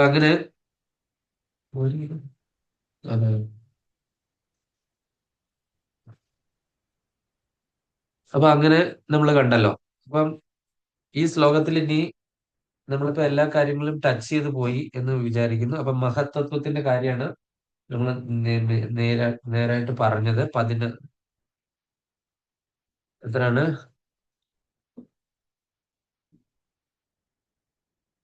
അപ്പൊ ഈ ആത്മീയ ആകാശത്തിൽ ഇങ്ങനെ മഹത്വത്വം വ്യാപിച്ചു കിടക്കുന്നു, ആത്മീയാകാശത്തിന് താഴെയായിട്ടല്ലേ. അപ്പൊ ബ്രഹ്മജ്യോതി എന്ന് പറഞ്ഞ ഒരു സംഭവം കണ്ടു അല്ലെ. ആത്മീയ ആകാശത്തിൽ ഭഗവാനിൽ നിന്ന് വരുന്ന പ്രകാശമാണ് അല്ലെ ബ്രഹ്മജ്യോതി. അപ്പൊ ഇത് ഈ ബ്രഹ്മാണ്ടങ്ങളെയൊക്കെ വലയം ചെയ്ത് ബ്രഹ്മാണ്ടങ്ങളുടെ മുകളിലായിട്ട് നിൽക്കുന്നു ഈ ബ്രഹ്മജ്യോതി. ഈ ബ്രഹ്മജ്യോതിയില് നമുക്ക് ഭഗവാന്റെ ഫോട്ടോ നോക്കുമ്പോൾ കാണത്തില്ല, ഇങ്ങനെ ഒരു മഞ്ഞ കളറിലൊരു വൃത്തം കാണത്തില്ലേ, ഭഗവാന്റെ ഒക്കെ ഫോട്ടോ ഉണ്ട്. അതിനാണ് ബ്രഹ്മജ്യോതി എന്ന് പറയുന്നത്. ഈ യോഗികളും താപസികളും അവരൊക്കെ പോകുന്നത് എവിടെയാണ്? അവര് പോകുന്ന ചെന്നെത്തുന്നത് ബ്രഹ്മസായുജ്യം അല്ലെങ്കിൽ സായുജ്യ മുക്തി എന്ന് പറയുന്നത് ഈ പ്രകാശത്തിലാണ് പോയി അവർ ലയിക്കുന്നത്. അവര് കൂടുതൽ ശാസ്ത്രവും തത്വവും ഒക്കെ പഠിച്ചിരിക്കുന്നവരുടെ അവസ്ഥ എന്ന് പറഞ്ഞു കഴിഞ്ഞാൽ അവരെവിടെ പോകും? ബ്രഹ്മജ്യോതിയിലേക്ക് പോകും. കാര്യം അവര് ഭഗവാനിലേക്ക് കോൺസെൻട്രേറ്റ് ചെയ്യുന്നില്ല. നമ്മൾ ദ്വിഭുജ മുരളീധര ത്രിഭംഗ ശ്യാമ സുന്ദര രൂപത്തിൽ നമ്മൾ മെഡിറ്റേറ്റ് ചെയ്ത് ആ ഭഗവാനിൽ ഭക്തി ഉണ്ടാക്കിയില്ല എങ്കിൽ ഒരു കുഴപ്പം എന്താണ്? നമ്മള് ഈ പറയുന്ന സാധനങ്ങളെല്ലാം ചെയ്ത് വളരെ കഷ്ടപ്പെട്ട് നമ്മൾ ഈ ശ്വാസത്തെയൊക്കെ പിടിച്ചു നിർത്തി യോഗയൊക്കെ ചെയ്തു എല്ലാം ചെയ്തു കഴിഞ്ഞാൽ നമ്മൾ പോകുന്ന സ്ഥലം ഇവിടെയായിരിക്കും. അവിടെ പോയാൽ എന്താ കുഴപ്പം? ഭഗവാന്റെ തന്നെ അംശമാണ്, ഭഗവാന്റെ തന്നെ ഒരു അംശമാണ് പരമാത്മാവ് നമ്മുടെ ഹൃദയത്തിൽ ഇരിക്കുന്നത്. അതുപോലെ തന്നെ ഭഗവാനിൽ നിന്ന് തന്നെ വന്ന ഒരു ജ്യോതിയാണ് അത്. ഭഗവാനാണോ? ശരിക്കും അല്ല. അത് ഭഗവാനാണോ? അല്ല. അപ്പൊ ഭഗവാനാണ് എന്ന് പറഞ്ഞ് നിരീശ്വരവാദികള്, നിർവ്യക്തിഗതവാദികള്, അദ്വൈതികളും മായാവാദികളും ഒക്കെ ചെന്നെത്തുന്ന സ്ഥലം ഇതാണ്. അവിടെ ചെന്നുള്ള കുഴപ്പം എന്താണ്? അതുമായിട്ട് ലയിച്ചിരിക്കും. ലയനം ഇതുമായിട്ടങ്ങ് ലയിച്ചിരിക്കും. ലയിച്ചിരുന്നു കഴിഞ്ഞാൽ എന്താണ് അവസ്ഥ? ജീവാത്മാവിന്റെ സ്വഭാവം എന്താണ്? എപ്പോഴും ആസ്വദിക്കണം എന്നുള്ളതാണല്ലേ. നമ്മുടെ ജീവാത്മാവ് നമ്മൾ ഭഗവാന്റെ അംശമായതുകൊണ്ട് ഭഗവാൻ എൻജോയർ ആണല്ലോ അല്ലെ. അപ്പൊ നമുക്കും ആ ഒരു ത്വരയുണ്ടാവും. ജീവാത്മാവിന്റെ സ്വഭാവം എന്ന് പറഞ്ഞാൽ ആസ്വദിക്കണം അല്ലെ, എൻജോയ് ചെയ്യണം. ഇങ്ങനെ നമ്മളെ ഒരു റൂമിൽ ഇങ്ങനെ എല്ലാ സംവിധാനങ്ങളും തന്ന ഒരു റൂമിൽ ഇങ്ങനെ അടച്ചിങ്ങനെ കിട്ടിയിരിക്കുക. നമ്മൾ ഈ ഭൗതിക ലോകം എന്ന് പറഞ്ഞാൽ അങ്ങനെ ഒരു റൂമാണ്. നമ്മളെ ഒരു റൂമിന്റെ അകത്ത് നമ്മൾ വിചാരിക്കുന്നു ഇത് ഭയങ്കര വലിയ സംഭവമാണെന്നല്ലേ. അതാണ് നമ്മൾക്കൊക്കെ തെറ്റിദ്ധാരണ വന്നിരിക്കുന്നത്. ഈ ഭൗതിക ലോകം ആദ്യ മുറിയിൽ നമ്മളെ അടച്ചിട്ടിരിക്കുകയാണ്. ഇപ്പൊ അല്ലെങ്കിൽ വേറൊരു എക്സാമ്പിൾ, മാതാജിയെ ഞാൻ കുറെ സ്വർണ്ണങ്ങളും ഡയമണ്ടുകളും ഒക്കെ തന്ന് കുറെ ഭക്ഷണങ്ങളൊക്കെ തന്ന് ഒരു റൂമിൽ അടച്ചിട്ടിരിക്കുകയാണ്. എത്ര നാള് മാതാജിക്ക് അവിടെ അങ്ങനെ ഇരിക്കാൻ പറ്റും? എത്ര നാള് പറയും? കുറച്ച് മാതാജിക്ക് അതിൽ നിന്ന് പുറത്തു വരണം തോന്നത്തില്ലേ?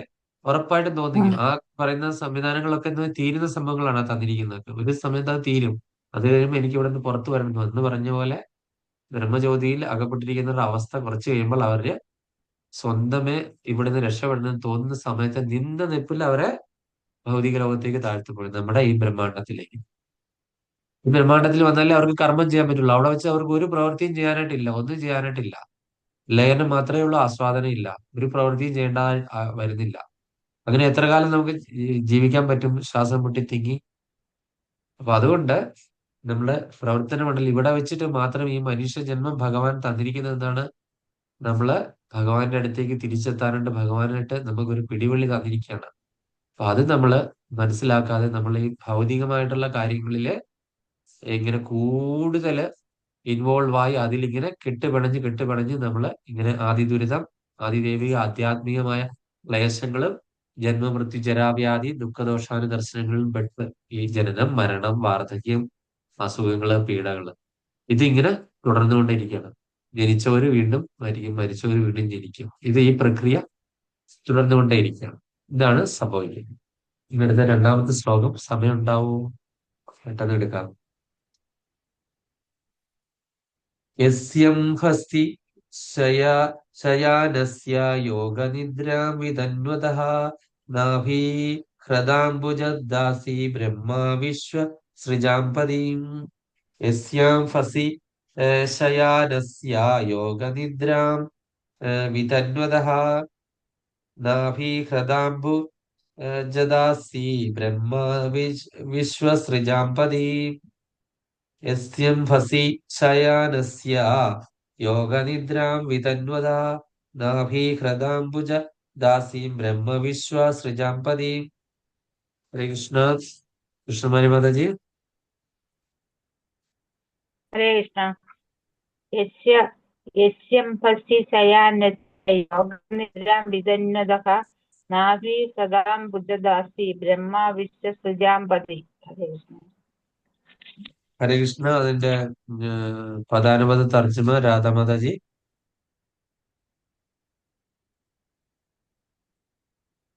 രാധാമാതാജി ഉണ്ടോ? ഓർമ്മയാണോ? അല്ല. ഹരേ കൃഷ്ണ.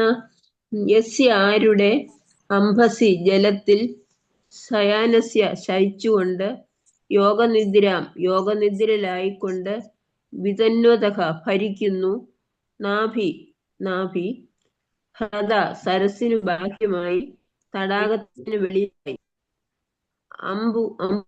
അംബുജത്തിൽ നിന്നും ആസീത് പ്രത്യക്ഷപ്പെട്ടു ബ്രഹ്മ ജീവാത്മാക്കളുടെ പിതാമഹൻ വിശ്വപ്രപഞ്ചം സൃജാം എഞ്ചിനീയർമാർ വിദഗ്ധന്മാർ പതിഹി യജമാനൻ അധിപൻ.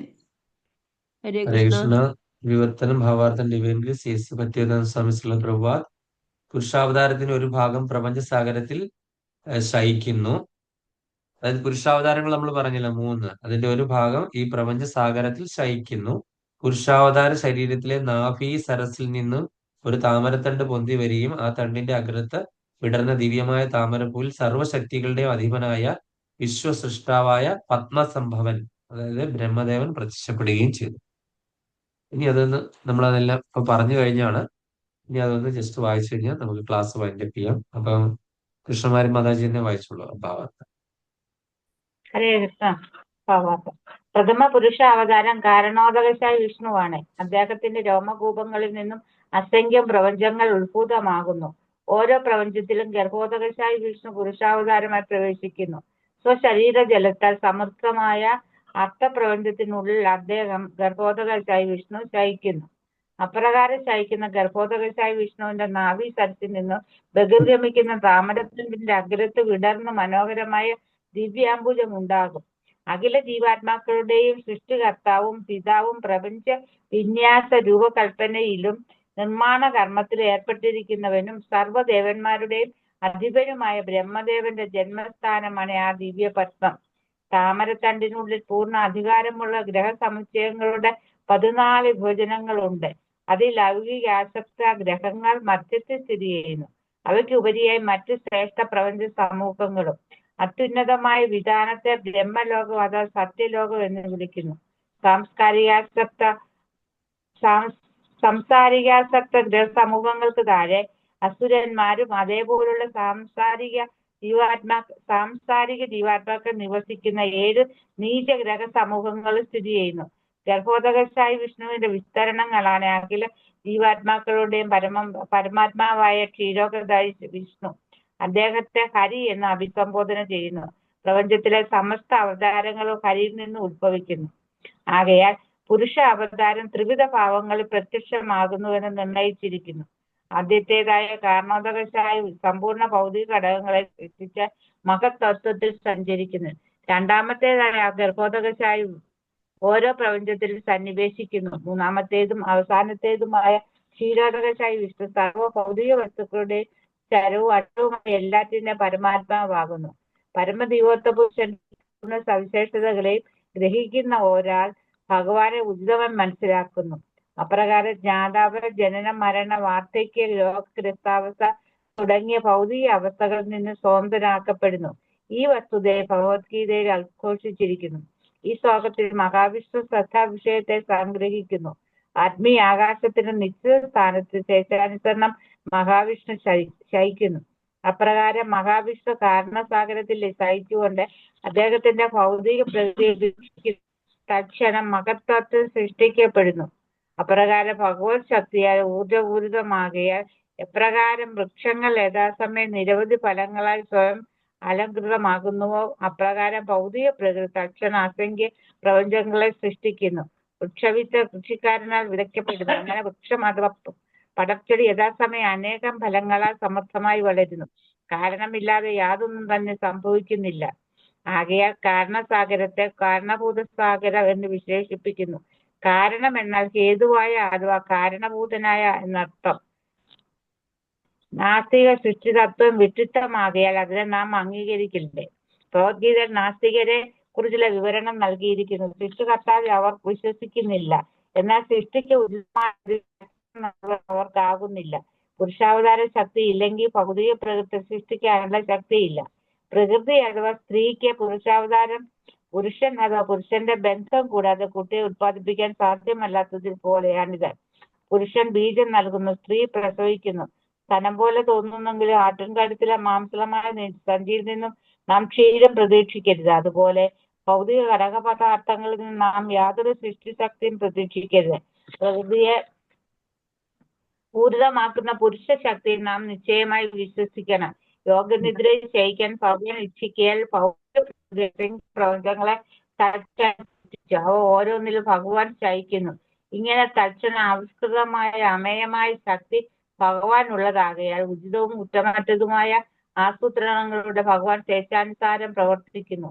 എന്നിരുന്നാലും അദ്ദേഹത്തിന് പ്രവർത്തിക്കേണ്ടതായി യാതൊന്നും തന്നെയില്ല. ഭഗവാൻ ഉപരിയായോ സമാനനായോ ആരും തന്നെ ഇല്ല എന്ന രക്തചുരുക്കമാണ് വേദങ്ങളിൽ പ്രതിപാദിക്കുന്നത്. ഹരേ കൃഷ്ണ. ഹരേ കൃഷ്ണ. നമ്മൾ ആ ലാസ്റ്റ് പറഞ്ഞ സെന്റൻസിൽ തുടങ്ങാം. അതായത് ഭഗവാൻ ഉപരിയായിട്ടോ സമാനമായിട്ടോ യാതൊന്നും തന്നെ ഇല്ല എന്നുള്ള വേദങ്ങളിലും ഉപനിഷത്തുകളിലൊക്കെ ഒരുപോലെ പറഞ്ഞിരിക്കുന്നത് അല്ലെ.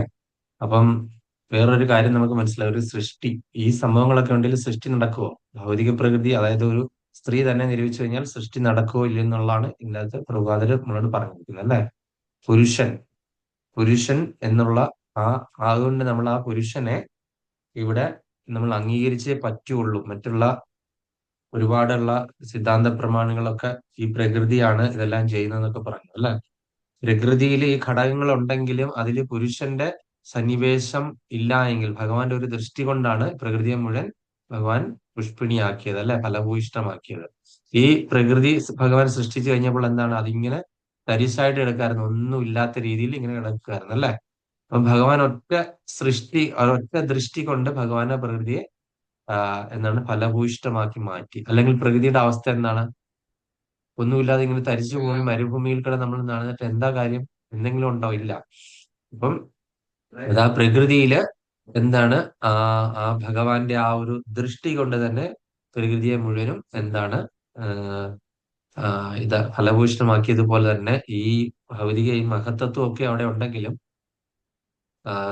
നമ്മൾ ഈ പറഞ്ഞ തത്വങ്ങളെല്ലാം, ഈ 96 തത്വങ്ങളും ഇങ്ങനെ അന്തരീക്ഷത്തിൽ നിൽക്കുകയാണ്. സൃഷ്ടി നടത്താനായിട്ട് പറ്റുമോ? ഇല്ല. നമ്മളിപ്പം ബ്രഹ്മദേവൻ എന്താണ് ചെയ്തതെന്ന് ശരിക്കും വെച്ച് കഴിഞ്ഞാൽ നമ്മൾ ഈ പറയുന്ന സാധനങ്ങളെല്ലാം കൂടെ, ഈ മഹതത്വവും സംഭവങ്ങളെല്ലാം കൂടെ എടുത്തു വെച്ചിട്ട് ഭഗവാൻ ഇതെല്ലാം കൊടുത്തു അല്ലെ. എന്നിട്ട് ഭഗവാൻ ഇതെല്ലാം ഇളക്കണം. നമ്മൾ ഗ്യാസ് ഓണാക്കി നമ്മളൊരു സാമ്പാർ വെക്കണം അല്ലെ? കഷ്ണങ്ങളെല്ലാം അരിഞ്ഞു വെച്ചു, മസാലകളും സാമ്പാർ പൊടി എടുത്തു വെച്ചു, കായ എടുത്തു വെച്ചു, എല്ലാം എടുത്തു വെച്ചു അല്ലെ? അപ്പൊ ഇതെല്ലാം ആര് കൊടുത്താണ്? ഭഗവാൻ കൊടുത്താണ്. എന്നിട്ട് എന്ത് ചെയ്തു? നമ്മൾ സ്റ്റൗ ഓൺ ചെയ്ത് ആ സ്റ്റൗവും ഭഗവാൻ കൊടുത്താണ്, തീയും ഭഗവാൻ കൊടുത്താണ്, എന്നിട്ട് ഈ കലവും ഭഗവാൻ കൊടുത്താണ്. അതിൻ്റെ അകത്തേക്ക് ഇതെല്ലാം ഇട്ടിട്ട് ബ്രഹ്മദേവൻ എന്ത് ചെയ്യുന്ന മസാല ഇട്ട് ചേർത്ത് ഇളക്കുന്നു. ഇത് മാത്രമാണ് ബ്രഹ്മദേവൻ ചെയ്തത് അല്ലേ? ബാക്കി എല്ലാം തന്നെ ഭഗവാനാണ് കൊടുത്തത്, അതിന്റെ ഇൻഗ്രീഡിയൻസ് മുഴുവൻ.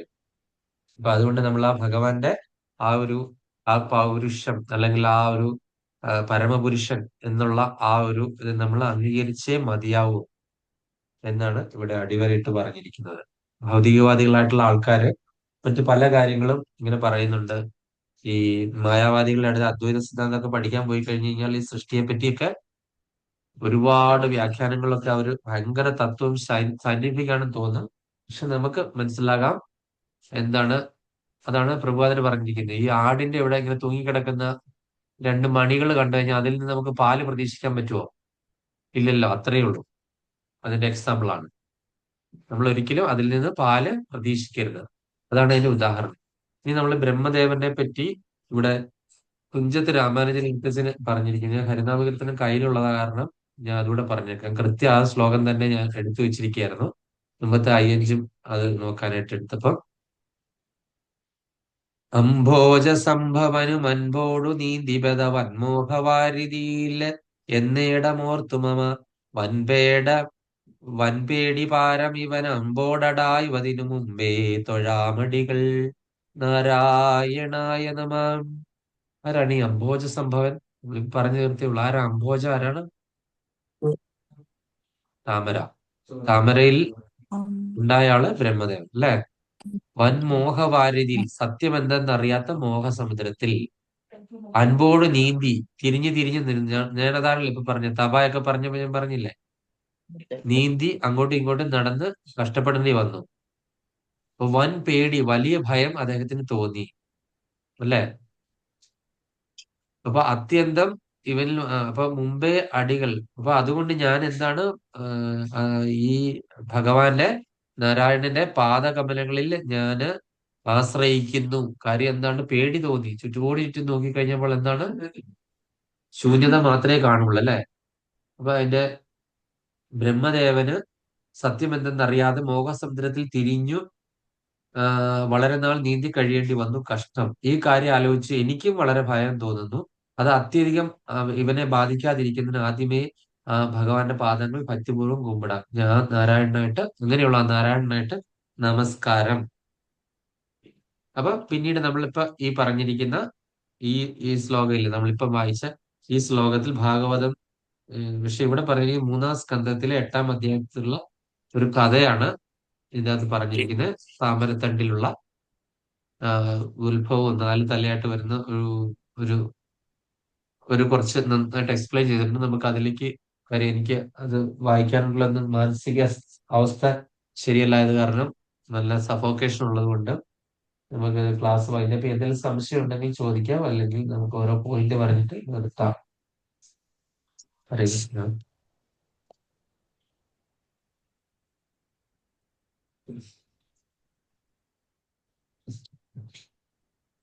ഹരേ കൃഷ്ണ.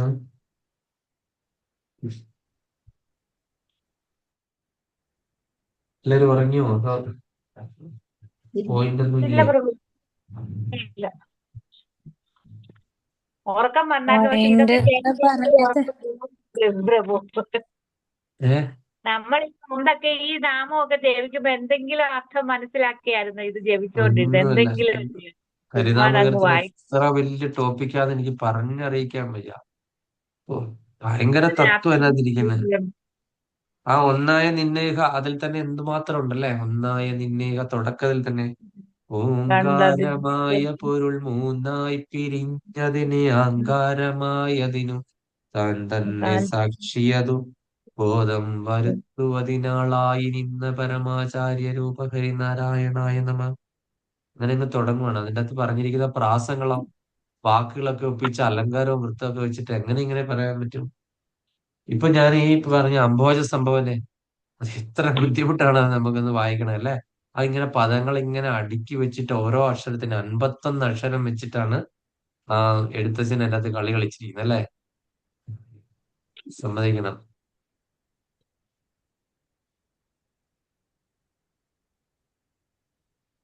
കൃത്യം ആ ശ്ലോകം കിട്ടിയുണ്ട്. ചമ്മട്ടി പൂണ്ട് ചാ വന്നപ്പോ ചമ്മട്ടി പൂണ്ട് കടിഞ്ഞാണും മുറുക്കിയുടൻ ഇന്ദ്രാത്മജന്മത തേർകൂട്ടി നീ അജിത ചെമ്മേ ഇത് മറഞ്ഞ ഒരു വായിക്കാനെങ്കിൽ സരസുണ്ട്. എത്രയോ അർത്ഥമൊന്നും അറിയില്ലായിരുന്നു പ്രഭു.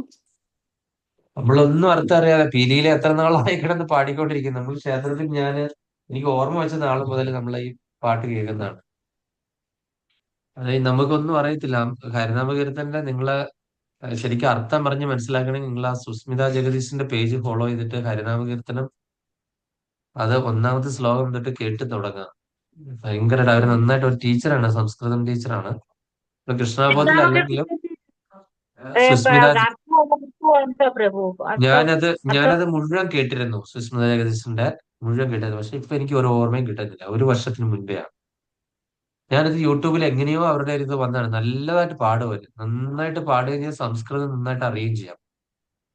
നല്ലൊരു ടീച്ചർ പറഞ്ഞു തരുന്ന പോലെ നമുക്ക് പറഞ്ഞു തരും. വിഷ്ണു സഹസ്രനാമം ഉണ്ട്, അവരുടെ നാരായണീയം ഉണ്ട്. ആഹ് അവര് കൃഷ്ണബോധം അല്ല, വെളിയിൽ ഷാർജയിലോ ദുബായിൽ എവിടെ ഇരുന്നാണ് അവർ ക്ലാസ് ഇങ്ങനെ കൊടുക്കുന്നത്. ഓൺലൈൻ ക്ലാസ്സിലൊക്കെ ഒരുപാട് എടുക്കുന്നുണ്ട്. അതിനെല്ലാം അർത്ഥം പറഞ്ഞ് ഭഗവത്ഗീത ഉണ്ട് അവരുടെ. അതുകൊണ്ട് ഭഗവത്ഗീതയിലേക്ക് പോകാതിരിക്കും നല്ലത്. ഹരിനാമ കീർത്തനം, നാരായണീയം, വിഷ്ണു സഹസ്രനാമം ഒക്കെ അവരുടേത് കേട്ട് നമുക്ക് പഠിക്കാം. നന്നായിട്ട് പഠിക്കാം, അർത്ഥം മനസ്സിലാവും. ഭയങ്കര നന്നായിട്ട് ഒരു കൊച്ചു കുട്ടിയെ പറഞ്ഞു കൊടുക്കുന്ന പോലെ ഒരു ടീച്ചറിന്റെ ആ ഒരു എല്ലാ യോഗ്യതകളും അവർക്കുണ്ട്. അവരതിങ്ങനെ പറഞ്ഞ് നമ്മളെ മനസ്സിലാക്കി തരും. നല്ല ശബ്ദം, നല്ല ഈണം, വളരെ നല്ലതാണ്. അത് കേൾക്കുവാണെന്നുണ്ടെങ്കിൽ അപ്പം ഈ ഹരിനാമകീർത്തനം പഠിക്കണമെങ്കിൽ ഈ ഈ ഒരു ബുക്ക് എന്റെ കയ്യിൽ ഇരിപ്പുണ്ട്. അത് അർത്ഥമുണ്ട്. പക്ഷെ അത് നമുക്ക് മനസ്സിലാകണമെങ്കിൽ സുസ്മിത ജഗദീശന്റെ ക്ലാസ്സിൽ നിന്ന് ചെറിയ ഭാഗമെങ്കിലും മനസ്സിലാകും. 1% അതിന്റെ കേരള അർത്ഥം ഭാഷ ഉണ്ട് അല്ലേ? പ്രൊഫസർ ഏ G Balakrishnan professor G Balakrishnan നായരുടെ ബുക്കല്ലേ വായിച്ച്? കേരള ഭാഷാ ഇൻസ്റ്റിറ്റ്യൂട്ട്. നോക്കട്ടെ. എന്റെ ഇരിക്കും അതുപോലെ. പ്രഭുജി വായിച്ച ഇതിനകത്ത് അതുപോലെ. ഇതിനകത്ത് നല്ല കാര്യമായിട്ട് എഴുതിയിട്ടുണ്ട് കേട്ടോ, ഭയങ്കരമായിട്ട്. ബാലകൃഷ്ണൻ നായർ, കേരള ഭാഷാ ഇൻസ്റ്റിറ്റ്യൂട്ട്.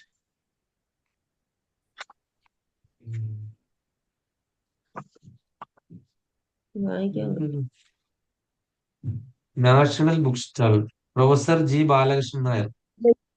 അദ്ദേഹത്തിന്റെ പ്രൊഫസർ ജി ബാലകൃഷ്ണൻ നായർ. ഇദ്ദേഹം വളരെ ഇത് കാര്യമായിട്ട് സ്റ്റഡി ചെയ്തിട്ടുണ്ട്. അല്ലെ നമുക്ക് ഈ അയ്യഞ്ച് മഞ്ച് മുഴൻ എന്ന് പറഞ്ഞ എന്താണെന്ന് തോന്നി അല്ലേ? അതുപോലെ പച്ചക്കിളി പവിഴ പാൽവർണ്ണം മൊത്തമല്ല. എന്താണ് ഈ പച്ചക്കിളി പാൽവർണ്ണം? ഞാൻ പലതവണ ആലോചിച്ചിട്ടുണ്ട്. ഇത് വായിച്ചു നോക്കുമ്പോൾ മനസ്സിലാകും എന്താണ് പച്ചക്കിളി എന്നും എന്താണ് പാൽവർണ്ണം. വിചാരിച്ചത്. സത്വരജസ് തമോ ഗുണങ്ങളെ പറ്റിയാണ് ആ പറയുന്നത്. പച്ചക്കിളി പവിഴ പാൽവർണ്ണമൊത്ത ഫലം ഇച്ഛിച്ചവർക്ക് ഷഡാധാരം. നമ്മുടെ 6 ആധാരങ്ങളിൽ 6 പടികൾ, അതിനെ പറ്റിയൊക്കെയാണ് പറയുന്നത്. ഷഡാധാരങ്ങൾ. പിന്നെ നത്താരിൽ മാനി, മണാളൻ, പുണ്യപുരുഷൻ. പിന്നെ വേറൊരു സംഭവം ഉണ്ട്, ഭയങ്കര സ്ട്രൈക്ക് ആയത്, നമുക്ക് വളരെ സിമ്പിൾ ആയിട്ട് മനസ്സിലാകുന്നുണ്ട്. പലതും പറഞ്ഞു പകൽ കളയുന്ന നാവു തവ തിരുനാമ കീർത്തനം ഇത് അതിനായി വരേണമിക എന്ന് പറഞ്ഞിട്ടുള്ള കലിയായ കാലമിതിൽ കാലമിതിൽ അതിമോക്ഷം അതുകൊണ്ട് മോക്ഷഗതി അതിനായി വരേണം ഇഹ നാരായണ എന്നിങ്ങനെ ഞാൻ തോന്നുന്നു. പിന്നെ അടുത്ത വേറൊന്നുണ്ട്. ഹരനും വിരിഞ്ചനും ഒരു അമരേന്ദ്രനാദികളും അറിയുന്നതല്ല തവ മഹമായ തൻ മഹിമ എന്ന് പറഞ്ഞിട്ട്. അത് ഹരൻ ആരാണ്? ശിവന്. വിരിഞ്ചൻ ആരാണ്? ബ്രഹ്മദേവന്. ഇവർക്കൊന്നും ഹരനും വിരിഞ്ഞ അമരേന്ദ്ര നായകൻ ആരാണ്? അമരൻ ആരാണ്? ദേവന്മാരുടെ നായകൻ ദേവേന്ദ്രൻ. ഇവർക്കൊന്നും തവ മഹമായ അറിയത്തില്ല. അവർക്ക് ഒരിക്കലും മനസ്സിലാക്കാൻ സാധിക്കത്തില്ല. കാര്യം അവരൊക്കെ അതിന്റെ ലോവറാണ്. ഇദ്ദേഹം ഭയങ്കര ഹയറാണ്. അതുകൊണ്ട് അവർക്കൊന്നും അദ്ദേഹത്തിന്റെ ആ വൈഭവം ഒന്നും മനസ്സിലാക്കാനായിട്ട് സാധിക്കത്തേയില്ല എന്ന് പറഞ്ഞിട്ടുള്ള ആ ശ്ലോകമാണത്. അങ്ങനെ കുറെ കാര്യങ്ങളുണ്ട്. ഒരുപാട് നമുക്ക് എന്താണ് പറയുന്നത്, നല്ല കാര്യങ്ങൾ. അതുപോലെ തന്നെ അപ്പാശവും വടിയും അജാമളമോക്ഷം പറയുന്നു. കഷ്ടം ഭവാനി ഒരു പാണ്ഡ്യൻ ഭാഗവത്തിലെ ഗജേന്ദ്രമോക്ഷം പറയുന്നു. അതുപോലെ തന്നെ വൃന്ദാവനം ഒക്കെ ടച്ച് ചെയ്ത് പോയിട്ടുണ്ട്. എന്താണ് ഗാനം കണക്കെയുടൻ അഞ്ചക്ഷരത്തിനും, പിന്നെ വേറെ കർണാടകം കുളിർനിലാവെന്ന് തമ്പിയോട്, അത് മഹാഭാരതം ചമ്മട്ടി പൂണ്ട് കടിഞ്ഞാണും, അങ്ങനെ പോകുന്നുണ്ട്. അങ്ങനെ കുറെ പിന്നീട് ഇങ്ങനെ കുറെ തല്ലിന് മീതെ എന്നൊക്കെ പറഞ്ഞിട്ട് പോകുന്ന കുറെ ഭാഗങ്ങളുണ്ട്. അതൊക്കെ അർത്ഥമൊക്കെ നോക്കി കഴിഞ്ഞു കഴിഞ്ഞാൽ എത്ര കോംപ്ലിക്കേറ്റഡ് സബ്ജക്റ്റ് ആണ് നമുക്ക് തോന്നുന്നത്. പക്ഷെ അവരുടെ ഒരു ക്ലാസ്സിൽ ആരെങ്കിലും ഒരാൾ പറഞ്ഞു തരുവാണെങ്കിൽ നമുക്ക് മനസ്സിലാവും. ഞാൻ പലപ്പോഴും ഓർത്ത് ഈ ഹരിനാമകീർത്തനം പഠിച്ചിട്ട് നിങ്ങൾക്ക് ഒരു ദിവസം ക്ലാസ് എടുക്കണമല്ലോ. പക്ഷെ അത് ഞാൻ അന്ന് കേട്ടു, നോട്ടൊന്നും എഴുതാനായിട്ട് പറ്റിയില്ല. ഞാനിങ്ങനെ യൂട്യൂബ് ഇങ്ങനെ ഭക്ഷണം കഴിച്ചുകൊണ്ടിരിക്കുമ്പോൾ അങ്ങനെ കേട്ട് കേട്ട് പോയി. സ്നേഹസിന്റെ അത് മുഴുവനും ഞാൻ കേട്ടു. എനിക്കന്ന് ഭയങ്കരമായിട്ട് എന്താണ് ഇമ്പ്രസ്ഡ് ആയി. എന്താ പറയുക, രോമകൂപങ്ങളൊക്കെ ഉയർന്നു നിന്ന് അത്രയ്ക്ക് ത്രില്ലായി പോയി അവരുടെ അത് കേട്ട് കഴിഞ്ഞപ്പോഴത്തേക്ക്. പിന്നെ കുറച്ച് കഴിഞ്ഞപ്പോ എന്താണ് മറവി, ഭൗതിക എനർജി ആയിട്ടുള്ള സഹവാസം കാരണം എല്ലാം വിട്ടുപോയി. അപ്പൊ അങ്ങനെ നിങ്ങളത് നോക്കുന്നത് നല്ലതായിരിക്കും. കാര്യം നമ്മൾ ഇത്രയും നാൾ കേട്ടോണ്ടിരുന്ന് ആ ഒരു ഇത് പഠിക്കുക എന്ന് പറഞ്ഞാൽ ഒരു വലിയ കാര്യമാണ്. ഹരിനാമകീർത്തനത്തിലും ജ്ഞാനപ്പാനയിലൊക്കെ പറഞ്ഞിട്ടുള്ള കാര്യങ്ങളാണ് നമ്മൾ ഈ ഭഗവത്ഗീതയിലും ഭാഗവതത്തിലും ഇവിടെ പഠിക്കുന്നത്, മനസ്സിലാക്കുന്നത്. അച്ഛൻ മലയാളത്തിൽ എഴുതി വെച്ചിട്ടുണ്ട്, നമുക്ക് മലയാളം വായിച്ചാൽ പോലും അറിയില്ല. അത് വായിക്കാൻ പോലും നമുക്ക് പറ്റുന്നില്ല. പ്രഭു ഇന്ന് പഠിച്ച ഇത് തന്നെ തേർഡ് കാൻഡോയിലുണ്ട്. ഈ ആടിന്റെ ഇത് സൃഷ്ടിയെ പറ്റി പറയുന്നത് ഒരു ഇതിന്ന് ഞാൻ വേറൊരു ക്ലാസ്സിൽ കേട്ടതാ. തേർഡ് കാണ്ഡവിൽ നിന്ന് പറഞ്ഞിട്ടാണ് ഈ ഹരിനാമകീർത്തനത്തിലെ അദ്ദേഹം പറഞ്ഞിരിക്കുന്നത്. മൂന്നാമത്തെ കാണ്ഡവിൽ ഉണ്ടെന്ന് പറഞ്ഞിട്ടാണ്. ഞാൻ അംഭോജ സംഭവം എന്ന് കണ്ടപ്പം ഞാൻ ആ ശ്ലോകം അവിടെ എടുത്തു വെച്ചിരുന്നതാണ് ബുക്ക് തുറന്നപ്പോ. അപ്പൊ അവര് തേർഡ് കാണ്ഡവിലുള്ള ഇതിനെ പറ്റിയാണ് അതിന്റെ അകത്ത് പറഞ്ഞിരിക്കുന്നത്. ഭാഗവതം തേർഡ് കാണ്ഡവം. അതുപോലെ തന്നെ നാരായണത്തിന്റെ ഒരു അനുഭവ സാക്ഷിയൊക്കെ കഴിഞ്ഞ ദിവസം ഞാൻ ഷെയർ ചെയ്യുമെന്ന് അറിയത്തില്ല ഗ്രൂപ്പിൽ. ഇവിടുത്തെ ഒരു മാതാജിക്ക് ഭയങ്കര വലിയൊരു സർജറി ഒക്കെ ഒഴിവാക്കി കിട്ടി. നാരായണീയം പാരായണം ചെയ്ത് അങ്ങനെ ഗുരുവായൂരപ്പന്റെ അടുക്ക സമർപ്പിച്ച് ഭയങ്കര വലിയ ഒരു സംഭവങ്ങളൊക്കെ പിന്നീട് സ്കാൻ ചെയ്തപ്പോൾ അതില്ല, എവിടെ പോയെന്ന് അറിയില്ല. അത്രയുള്ള ഒരു മാതാജിയാണ്.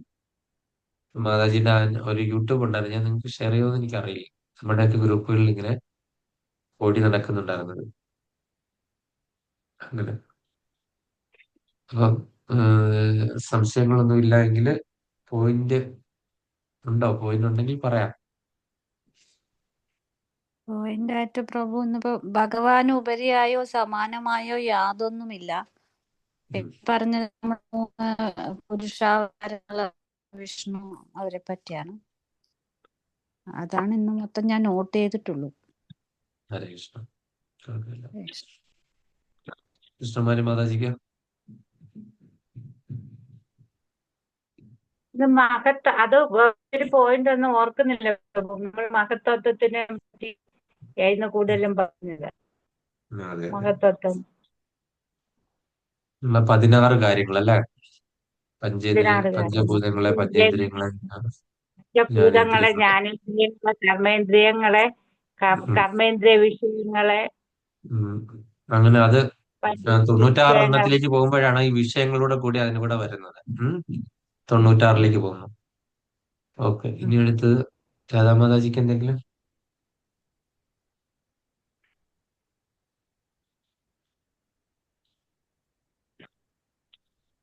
നമുക്ക് നിർത്താം. ഇനി എന്തായാലും വാഞ്ചാകൽപതരൂപശ്ച കൃപാ സന്ദീപേന ച പതിന ഭാവനയ്ക്കും വൈഷ്ണവിക്കും നമുക്ക് അനന്തകോടി വൈഷ്ണവ.